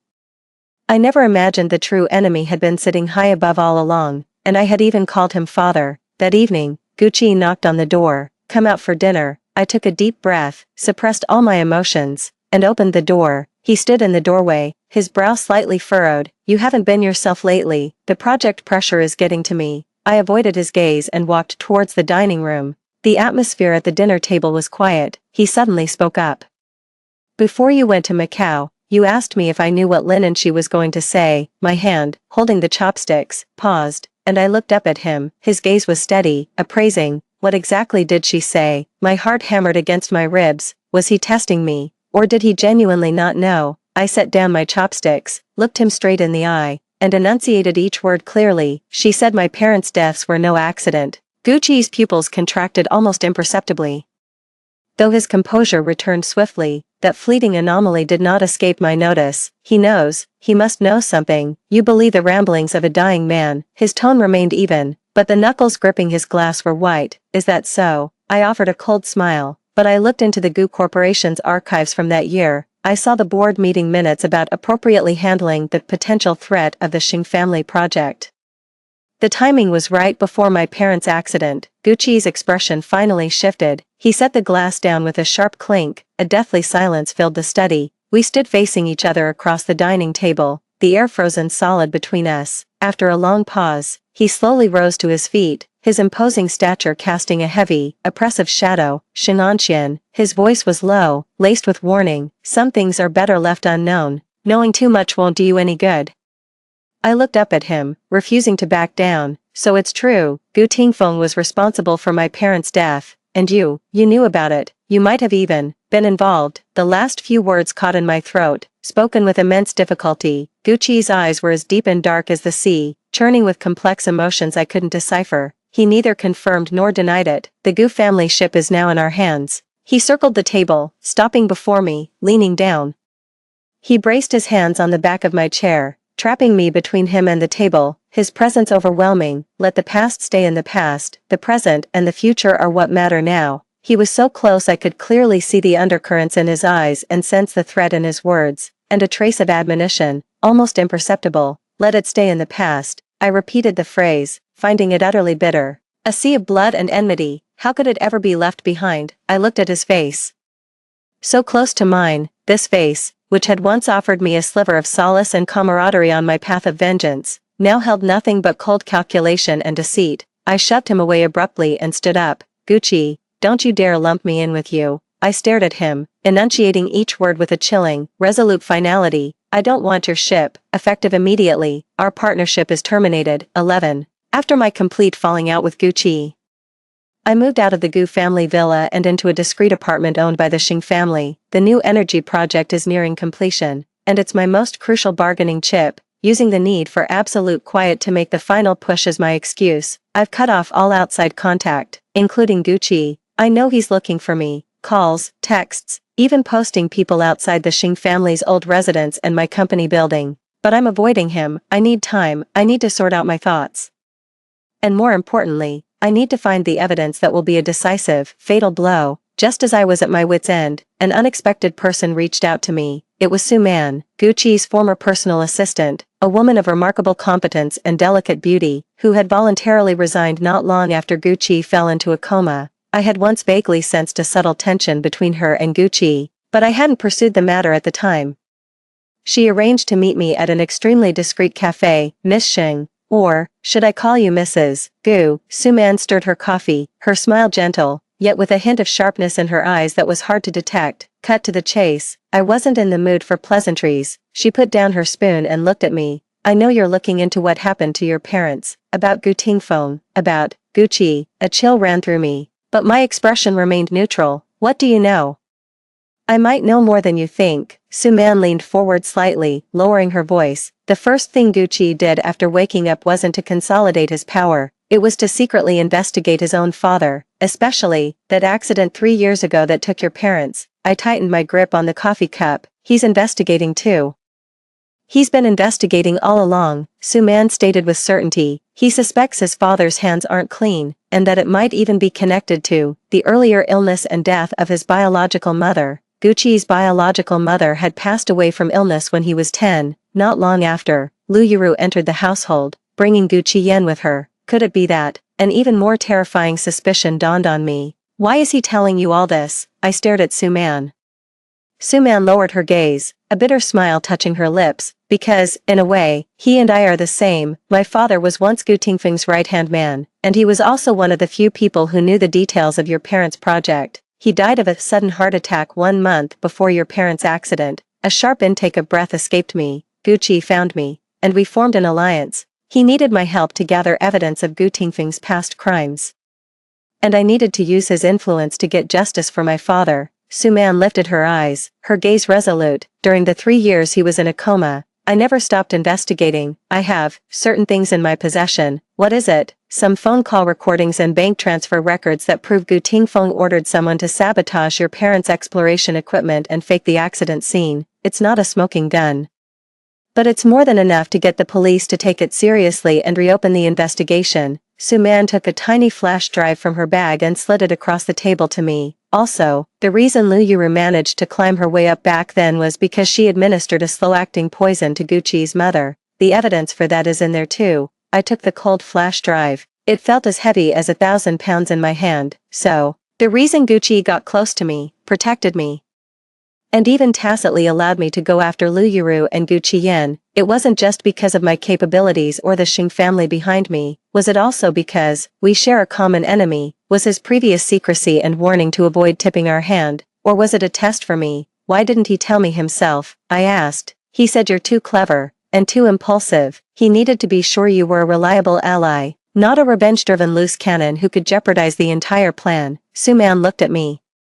Now, he's leaving the choice to you. Do you trust him? Join forces to bring down Gu Tingfeng, and get the concrete evidence to clear your parents' names, or go it alone and risk losing everything? I fell silent. That's a lot to take in. I need some time to process it. If Su Man is telling the truth, then Gucci's mind is frighteningly deep. How much of what he shows me is real, and how much is an act? I need to think about it, I said, pocketing the USB drive. Of course. Su Man stood up. But, Miss Xing, time is running short. Gu Tingfeng seems to have caught wind of something. He's been making a lot of moves lately, and, she paused, her tone implying more than she said. I'm not the only collaborator around Gucci. Some people might not be too keen on the two of you joining forces. With a meaningful look, she turned and walked away. I remained seated, watching the bustling traffic outside, my mind in turmoil. Gucci, Su Man, Gu Tingfeng, everyone seemed to wear a mask. And every word could conceal a trap. Is the stuff on that flash drive real, or is it just another trap to lure me in? I took out my phone and looked at the text message Gucci had sent earlier, which I had never replied to. Come back, we need to talk. My finger hovered over the screen, frozen in place. Do I trust him and take the gamble, or is it better to be safe than sorry? Hatred burned within me, but reason told me that Su Man's words were most likely true. Gucci's motive for going against Gu Tingfeng was strong enough. Finally, I took a deep breath and made my decision. I replied to Gucci's text message, meet at the apartment at 8 tonight, 12, at 8 o'clock that evening. Gucci showed up right on time at my apartment door. He wore a simple black shirt, his posture ramrod straight, a trace of weariness, almost imperceptible, touched his features, yet his gaze remained sharp, piercing, as if it could see right through a person. Finally decided to see me, he walked in, closing the door behind him with his backhand. His tone gave nothing away, neither anger nor pleasure. I hadn't turned on the main lights, only the floor lamp beside the sofa. Its dim, yellowish glow carved the living room into distinct planes of light and shadow. Suman came to see me. I got straight to the point, placing the USB drive on the coffee table. She says you're investigating Gu Tingfeng, my parents' deaths. And your mother's so-called illness. Gucci's gaze fell on the USB drive, his expression unchanged, as if he had anticipated this all along. What else did she say? She said you and I share a common enemy. I stared into his eyes, not missing a single flicker of emotion. She also said there's more than one collaborator around you. Gucci walked to the opposite side of the sofa. He didn't sit down, but merely looked down at me from his height. The light and shadow carving sharp contours across his face. What she said is mostly true, he admitted, with a directness that took me by surprise. Mostly, I latched onto the word. I am investigating Gu Tingfeng, and I do need allies. He paused, his gaze turning profound as he looked at me. But Suman, she's withholding part of the truth. What part? Regarding her own motives. Gucci's voice turned colder. Her father did die because of that project, but he wasn't entirely innocent. He took Gu Tingfeng's money and was involved in sabotaging your parents' project in the early stages. Gu Tingfeng just had him eliminated later to tie up loose ends. My heart lurched. Suman knows this. Her approaching me was less about cooperation and more about using me to avenge her father. At the same time, she wanted to get the evidence of her father's bribery from Gu Tingfeng to completely whitewash his name. A cold, mocking smile touched the corner of Gucci's mouth. She never told you, did she, that her father was the one Gu Tingfeng first bribed to tamper with your parents' equipment? A chill shot up my spine. Suman, she was hiding such deep, calculated intentions all along. And what about you? I suppressed the storm raging in my heart, my gaze boring into him. How much have you been hiding from me? And who is this more than one collaborator of yours? Gucci fell silent for a moment, as if weighing his words. At that very moment, his phone rang. Its timing utterly inopportune. He glanced at the caller ID, his brow furrowing almost imperceptibly before he declined the call. But then, my phone rang as well. It was an unknown number. A sense of foreboding gripped me. I pressed the answer button, and a young man's voice, deliberately hushed and choked with tears, came through the line. Is this Miss Xinganxian? Please, you have to help my mother. I'm Gucci's son. My mother is by way. Gu Tingfeng. Gu Tingfeng is trying to silence us. Gucci's son. My head snapped up as I looked at Gucci. He had clearly heard the call too. His face instantly turned ashen, and a flicker of something I'd never seen in his eyes before flashed through them. Panic. Where are you? I steadied my nerves and asked into the phone. Where at? At the abandoned chemical plant in the western suburbs. They're going to find us. Please. The line went dead with a sharp click, leaving only the dial tone. A deathly silence fell over the living room. I put down my phone, looked at Gucci, and asked, enunciating every word, Gucci, you'd better start explaining. Who is by way? And what's all this about a son? Gucci closed his eyes for a moment. When he opened them again, his gaze was filled with a cold, resolute determination. By way, was my lover in university, he said, his voice low and carrying a barely perceptible rasp. After we parted ways, she discovered she was pregnant and had the child. She's been hiding from the Gu family all this time, raising the child alone. Gu Tingfeng doesn't know they exist. I pressed. He didn't before. Gucci's eyes turned dark and sinister, but recently, he might have found out. He's afraid this illegitimate child's existence will affect my value and jeopardize his marriage alliance with the Xing family. So, he wants to silence me for good. I looked at him, and a wave of bitter irony washed over me. That explains it. No wonder he kept me at arm's length before. No wonder he turned a blind eye to everything I did. No wonder Suman said he had more than one partner. His protection of me, while partly due to our shared goal of dealing with Gu Tingfeng, was more likely a ploy to use the Xing family's influence and my status as Mrs. Gu to keep Gu Tingfeng in check, all to buy time and space for the woman and child he truly cares about. And I, Xinganxian, the so-called research prodigy, the so-called queen of revenge, was nothing more than a convenient pawn on his chessboard from the very beginning, or perhaps, even a human shield. A tidal wave of humiliation and betrayal nearly drowned me, leaving me more suffocated than when I first learned the truth about my parents' deaths. I looked at him and suddenly let out a low, bitter laugh, the sound dripping with desolation and self-mockery. Gucci, you really have it all figured out,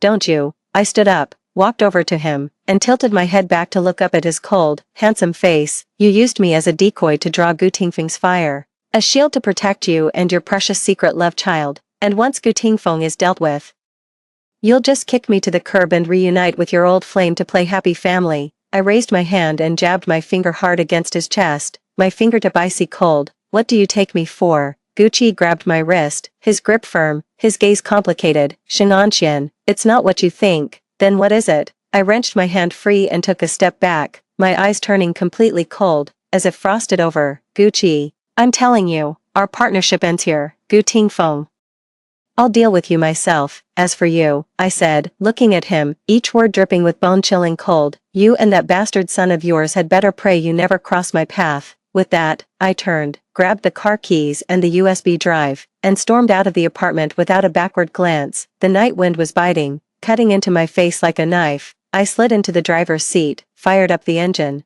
and slammed the pedal to the metal.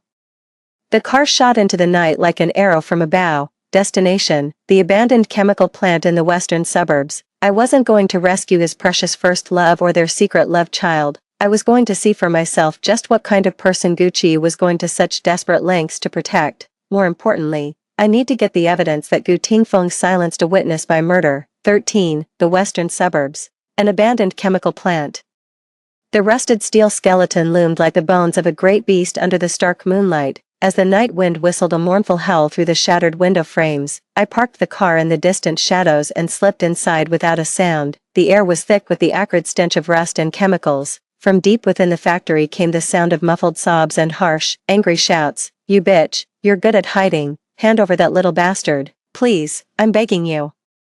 Spare the child, he has nothing to do with the Gu family, came a woman's trembling plea. Following the sound, I hid behind a pile of scrap machinery and got a clear view of the scene inside. A plainly dressed woman with a pale face, though one could still make out traces of her former delicate beauty, was shielding a boy of about 7 or 8. The boy was white with fear, clutching desperately at his mother's clothes. Facing them were 3 men in black suits, their faces menacing. Holding clubs, they were Gu Tingfeng's men. Doesn't matter, being Gucci's spawn is the original sin, the lead man sneered. The boss said to clean it up. Leave no one alive. He raised the club, poised to bring it crashing down on the woman. Now, I burst from the shadows, simultaneously hitting the record button on my phone, and shouted, Stop, I've already called the police. The men were startled by my sudden appearance, freezing in their tracks, seizing the moment of their shock. I grabbed the woman named Bai Wei and the child, growling, Run. Bai Wei reacted instantly, scooping up the child and bolting after me. Damn it, there's another woman, get them. An enraged shout and the sound of pursuing footsteps erupted behind us. The chemical plant was a maze of complex terrain. We ran for our lives, weaving through derelict equipment and clinging to the shadows. Bullets whizzed past our ears, striking metal frames and sending sparks flying. I pulled Bai Wei behind a massive reaction vessel, momentarily cutting us off from our pursuer's line of sight. Bai Wei was gasping for air, the child in her arms whimpering softly. She looked up at me, her eyes wide with terror and a flicker of gratitude. You're Miss Sheng. Shut up. I cut her off coldly, having no interest in hearing Gu Qi's name. I quickly checked my phone, confirming the earlier conversation and threats had been recorded clearly. This is the smoking gun that proves Gu Tingfeng hired a killer. Just then, the screech of tires and the sounds of an even more chaotic scuffle erupted from outside, punctuated by screams. Gucci is here, he works fast. I signaled for Bai Wei and the child to stay hidden, then cautiously peeked outside myself. Gucci, along with a few others, was already locked in a fierce struggle with the 3 assassins. His movements were ruthless, each strike aimed to kill, showing none of the weakness expected from a man who had just awoken from a coma. Clearly, he hadn't been idle these past 3 years. In short order, the 3 assassins were subdued and bound on the ground. Gucci strode quickly toward our hiding place, his face etched with unmistakable anxiety. Bai Wei, Xiaozhe, his gaze went first to the mother and son. Only after confirming they were unharmed did he turn his eyes to me.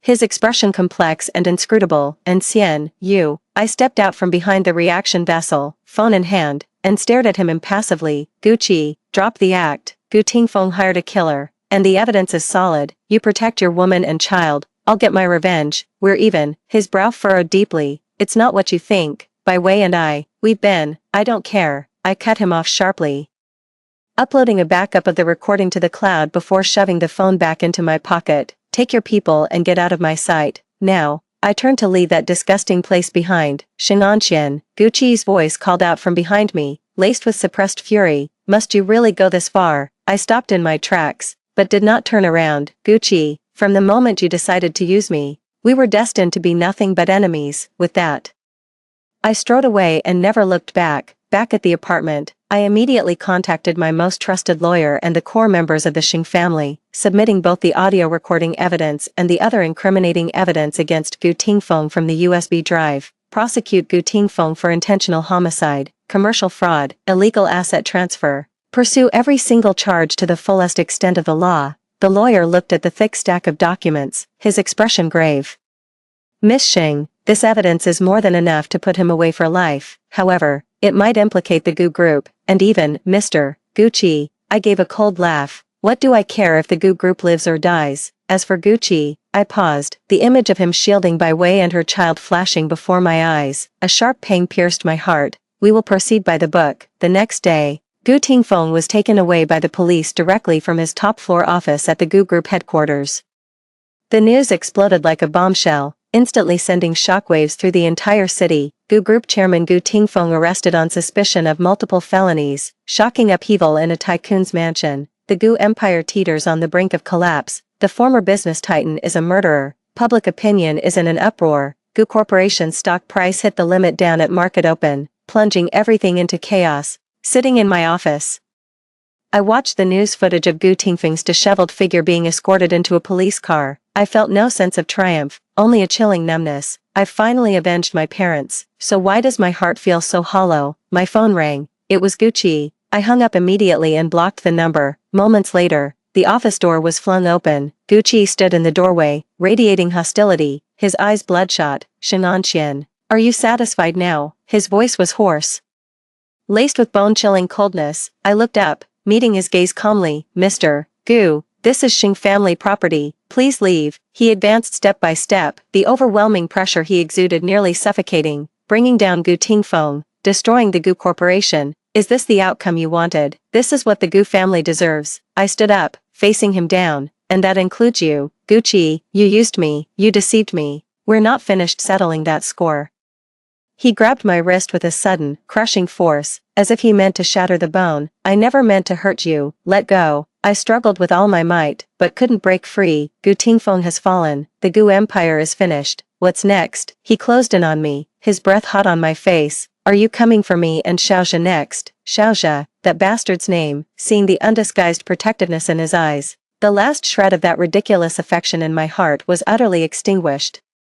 That depends on whether you're standing in my way, I said coldly. Gucci stared at me, his gaze as if he wanted to skin me alive. After a long moment, he suddenly laughed, a cold and cruel smile. Fine, very well, Shenanxian, since that's how it is, don't blame me for what comes next. He abruptly released me, turned on his heel, and strode away. I watched his back disappear through the doorway, then slowly sank back into the chair, a chill spreading through my entire body.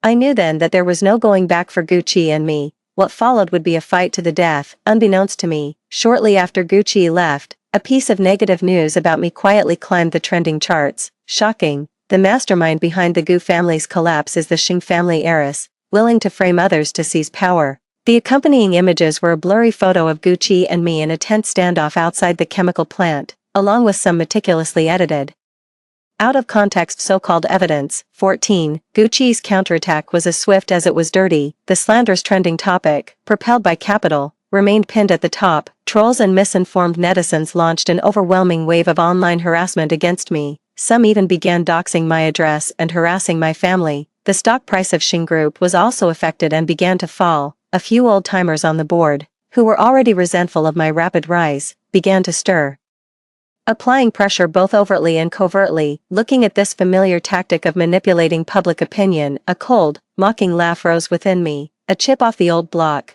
Truly, the Gu family's legacy of underhanded tactics, passed down from Gu Tingfeng to Gu Qiyan, but I was no longer the Xing'anqian of my past life, the one who knew only how to endure in silence. I immediately summoned the Xing Group's PR and legal departments to convene an emergency meeting. First, in the name of Xing Group and myself, issue the strongest possible legal letters, sue every single marketing account and troll farm operator who spread those rumors. The list has been compiled by the tech department, leave no one out. Second, contact all our media partners, release the official details of Gu Tingfeng's arrest, along with partial evidence of his years of illegal operations, tax evasion, and even suspected organized crime ties, muddy the waters. Third, I looked at the head of the tech department, release the care package I had you prepare earlier, use anonymous IPs, and stagger the drops, split it into batches over time. The head of the tech department understood perfectly and gave a firm, heavy nod. After the meeting, I sat alone in my office, staring out at the gloomy, overcast sky.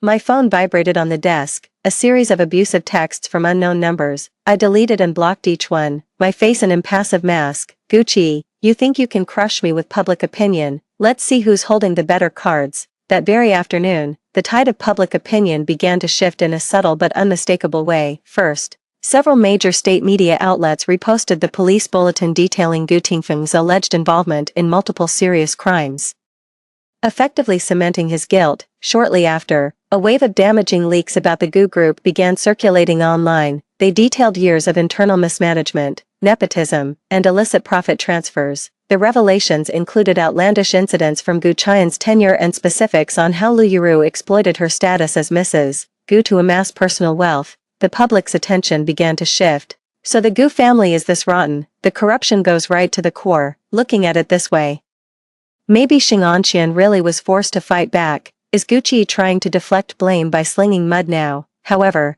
this was just the appetizer. Late at night, just as most netizens were winding down, an encrypted forum suddenly dropped several bombshell revelations, which spread to major social media platforms at an astonishing speed. The first one, smoking gun evidence of Gucci's love child, the mother, by way, exposed, far from a pure white moonlight.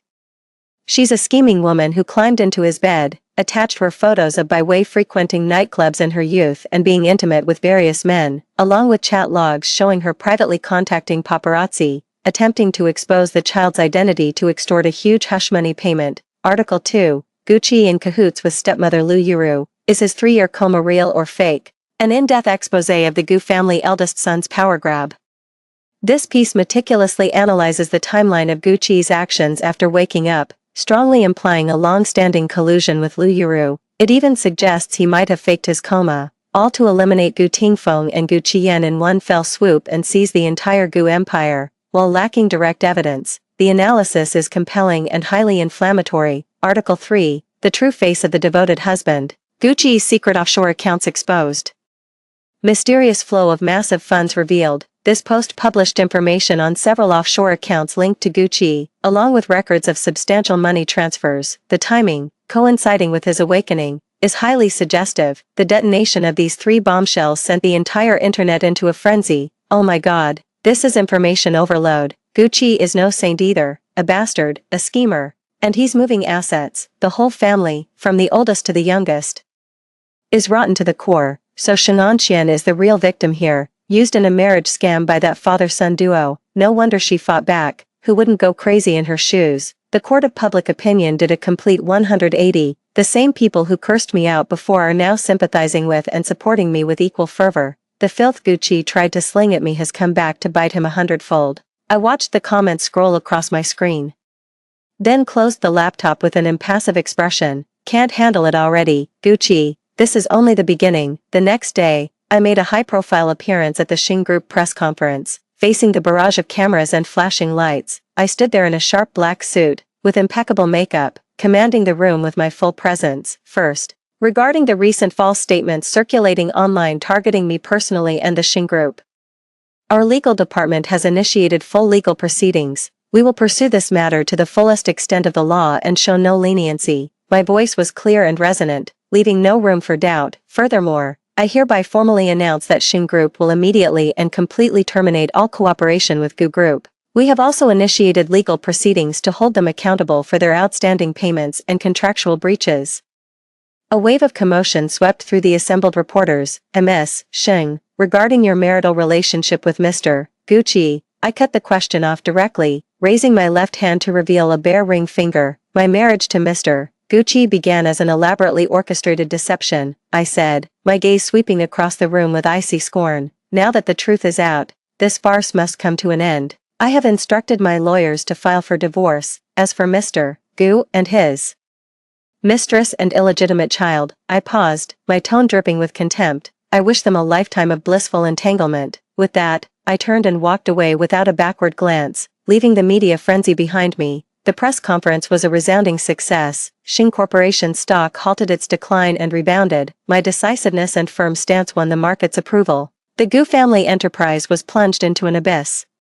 Its stock price hit the limit down for consecutive sessions. Partners terminated contracts one after another, banks called in loans, and internal staff were thrown into panic, triggering a wave of resignations. Gucci was at his wits' end, trying desperately to stabilize the situation, but faced with a collapse as unstoppable as a landslide and a relentless stream of damaging revelations, he was powerless to turn the tide. It was at this very moment that I received an unexpected package. 15. Inside was a stack of photographs and a paternity test report. The photos showed Gucci Yan and Lin Enchi. They had actually sneaked back into the country and were hiding out in a squalid, run-down urban village. Both looked haggard and emaciated, fighting, cursing, and clawing at each other over money like a pair of raving lunatics. And that paternity report revealed that the child Lin Enchi had miscarried all those years ago, shared no biological relation to Gucci Yan. Staring at the report, I suddenly remembered the shifty, evasive look in Lin Enchi's eyes in my past life, when she was weeping and complaining to Gucci Yan after the miscarriage. I see, what a clever bait and switch. She had no idea who the father was, or even if she did know it wasn't him, she was trying to pin it on Gucci Yan, and then, through a cruel twist of fate, she lost the baby, which only ended up proving her accusation that I drove her to her death. I let out a cold laugh and anonymously mailed this gift to Lu Yuru, who was still in prison clinging to the hope that her son would get her out. They say that after Lu Yuru saw it, she howled like a madwoman in her cell all night long, completely losing her mind. As for Gucci Yan and Lin Enchi, I just accidentally let slip their hideout to a few loan sharks. I heard later that Gucci Yan had a leg broken by the debt collectors. He and Lin Enchi were thrown out of the urban village, reduced to begging on the streets, fighting each other bloody over a mouthful of spoiled food. They grew to hate and torment each other, wallowing in the mire, unable to live and unable to die. This brings me far more satisfaction than simply killing them ever could. With that trash dealt with, I poured all my energy into the final push for the new energy project. This achievement was wholly mine, Sheng'anqian's. With no connection whatsoever to the Gu family, the project was a resounding success. On the day of the launch, Xing Corporation's stock price soared. I stood in the spotlight, basking in the attention and acclaim of the crowd. I knew I had finally secured my footing. I was no longer someone's daughter, someone's fiancée, or someone's wife. I was simply Sheng'anqian. After the press conference, I ran into Gucci in the backstage lounge. He wasn't invited. He had lost a lot of weight.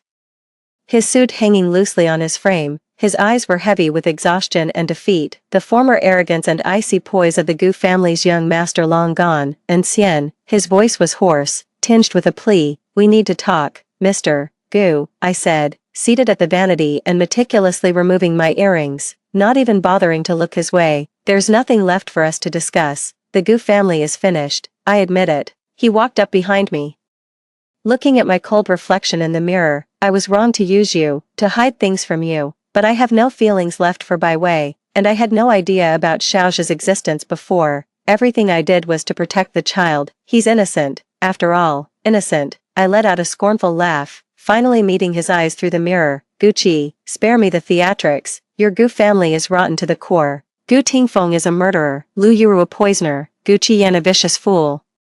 And you," I stood up, turned around to face him directly, my gaze sharp as an ice blade. "You're selfish, ruthless, and will stop at nothing to get what you want, even using marriage as a pawn in your schemes. What's the fundamental difference between you and that scumbag father of yours? You come to me with this now only because you've lost, because you have nothing left, hoping to find some last shred of comfort or capital for a comeback in me." I took a step closer, my tone cutting and cruel. "Let me tell you, Gucci, you don't deserve it." His face turned deathly pale, his lips trembling, as if my merciless words had lacerated him from head to toe.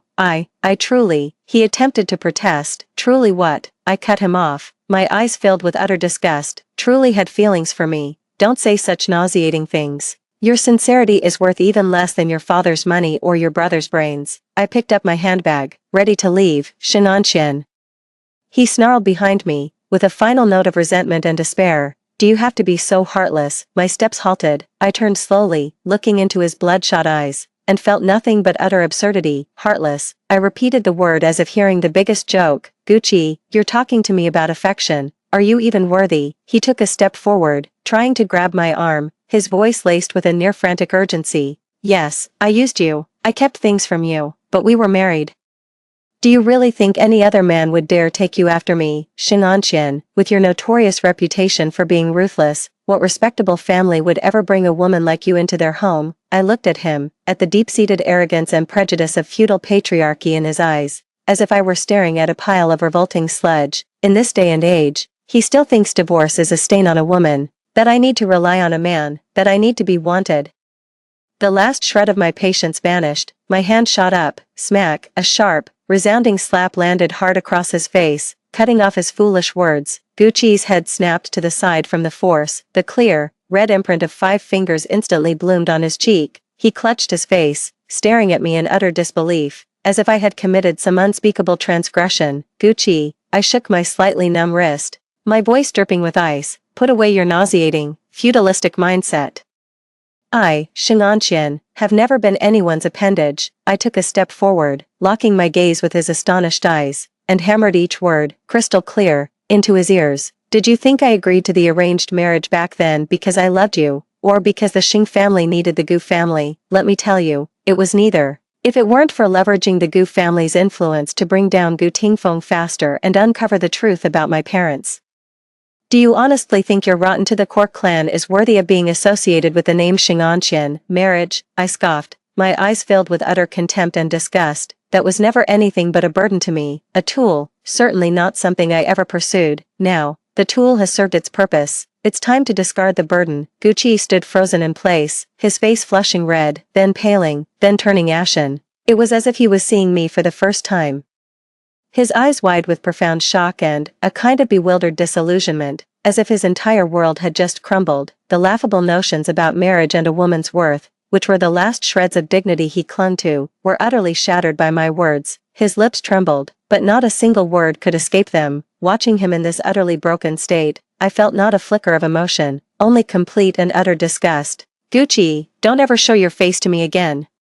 The sight of you makes me sick. 16. Later, I heard Gucci's life took a turn for the worse. With the Gu family's bankruptcy and liquidation, he was saddled with astronomical debt. The once high and mighty young master of the Gu family was forced to sell off everything he could, including the cherished old house left by his mother, just to barely plug a fraction of the hole. He tried to stage a comeback, reaching out to all his old buddies from the good old days, but when the tree falls, the monkeys scatter. Everyone kicks a man when he's down. No one wanted to touch his mess, and certainly no one dared to risk offending me or the now powerful Xing family by helping him. He had to start from the very bottom, taking jobs at small companies or picking up odd freelance projects. But accustomed to giving orders, his innate arrogance and that out-of-place aristocratic air caused him to hit a wall at every turn. His notorious reputation preceded him: marriage fraud, exploiting women, ruthless ambition, and a scandalous illegitimate child. Any family with a shred of social standing steered clear of him. The society heiresses who once flocked to him now regarded him as if he were a venomous snake or a wild beast. On one occasion,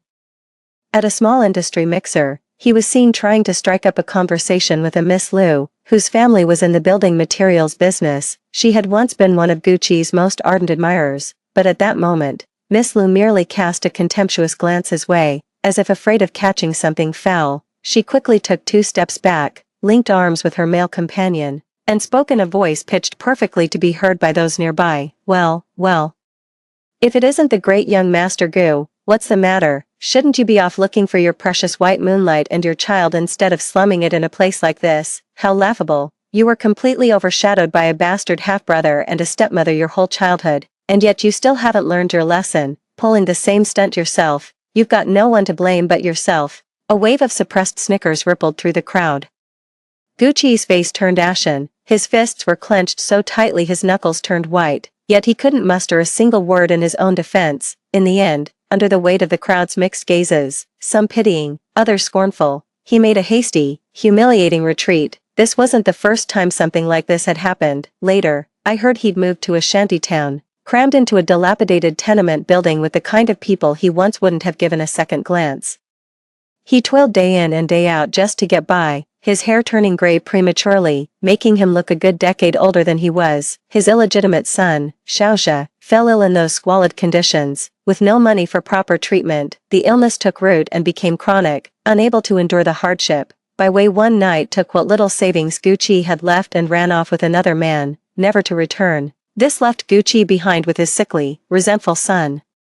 The two of them left to flounder in the mire. The man who once schemed to control everything, who believed he held all the cards, ended up utterly alone and destitute, stripped of even his most basic dignity. He became the very kind of person he had always looked down upon. After that, I rarely heard any news about him. Perhaps he was eking out a meager existence in some obscure corner, or perhaps, who cares? Occasionally, when I see reports about the Xing family or myself in the financial news, I might even have a fleeting moment of recollection, remembering that such a person once existed, but that's all there is to it. He has long been left far behind in my dust, reduced to a trivial, even sordid footnote in my glorious life. Mentioning him isn't even worth the breath. The end.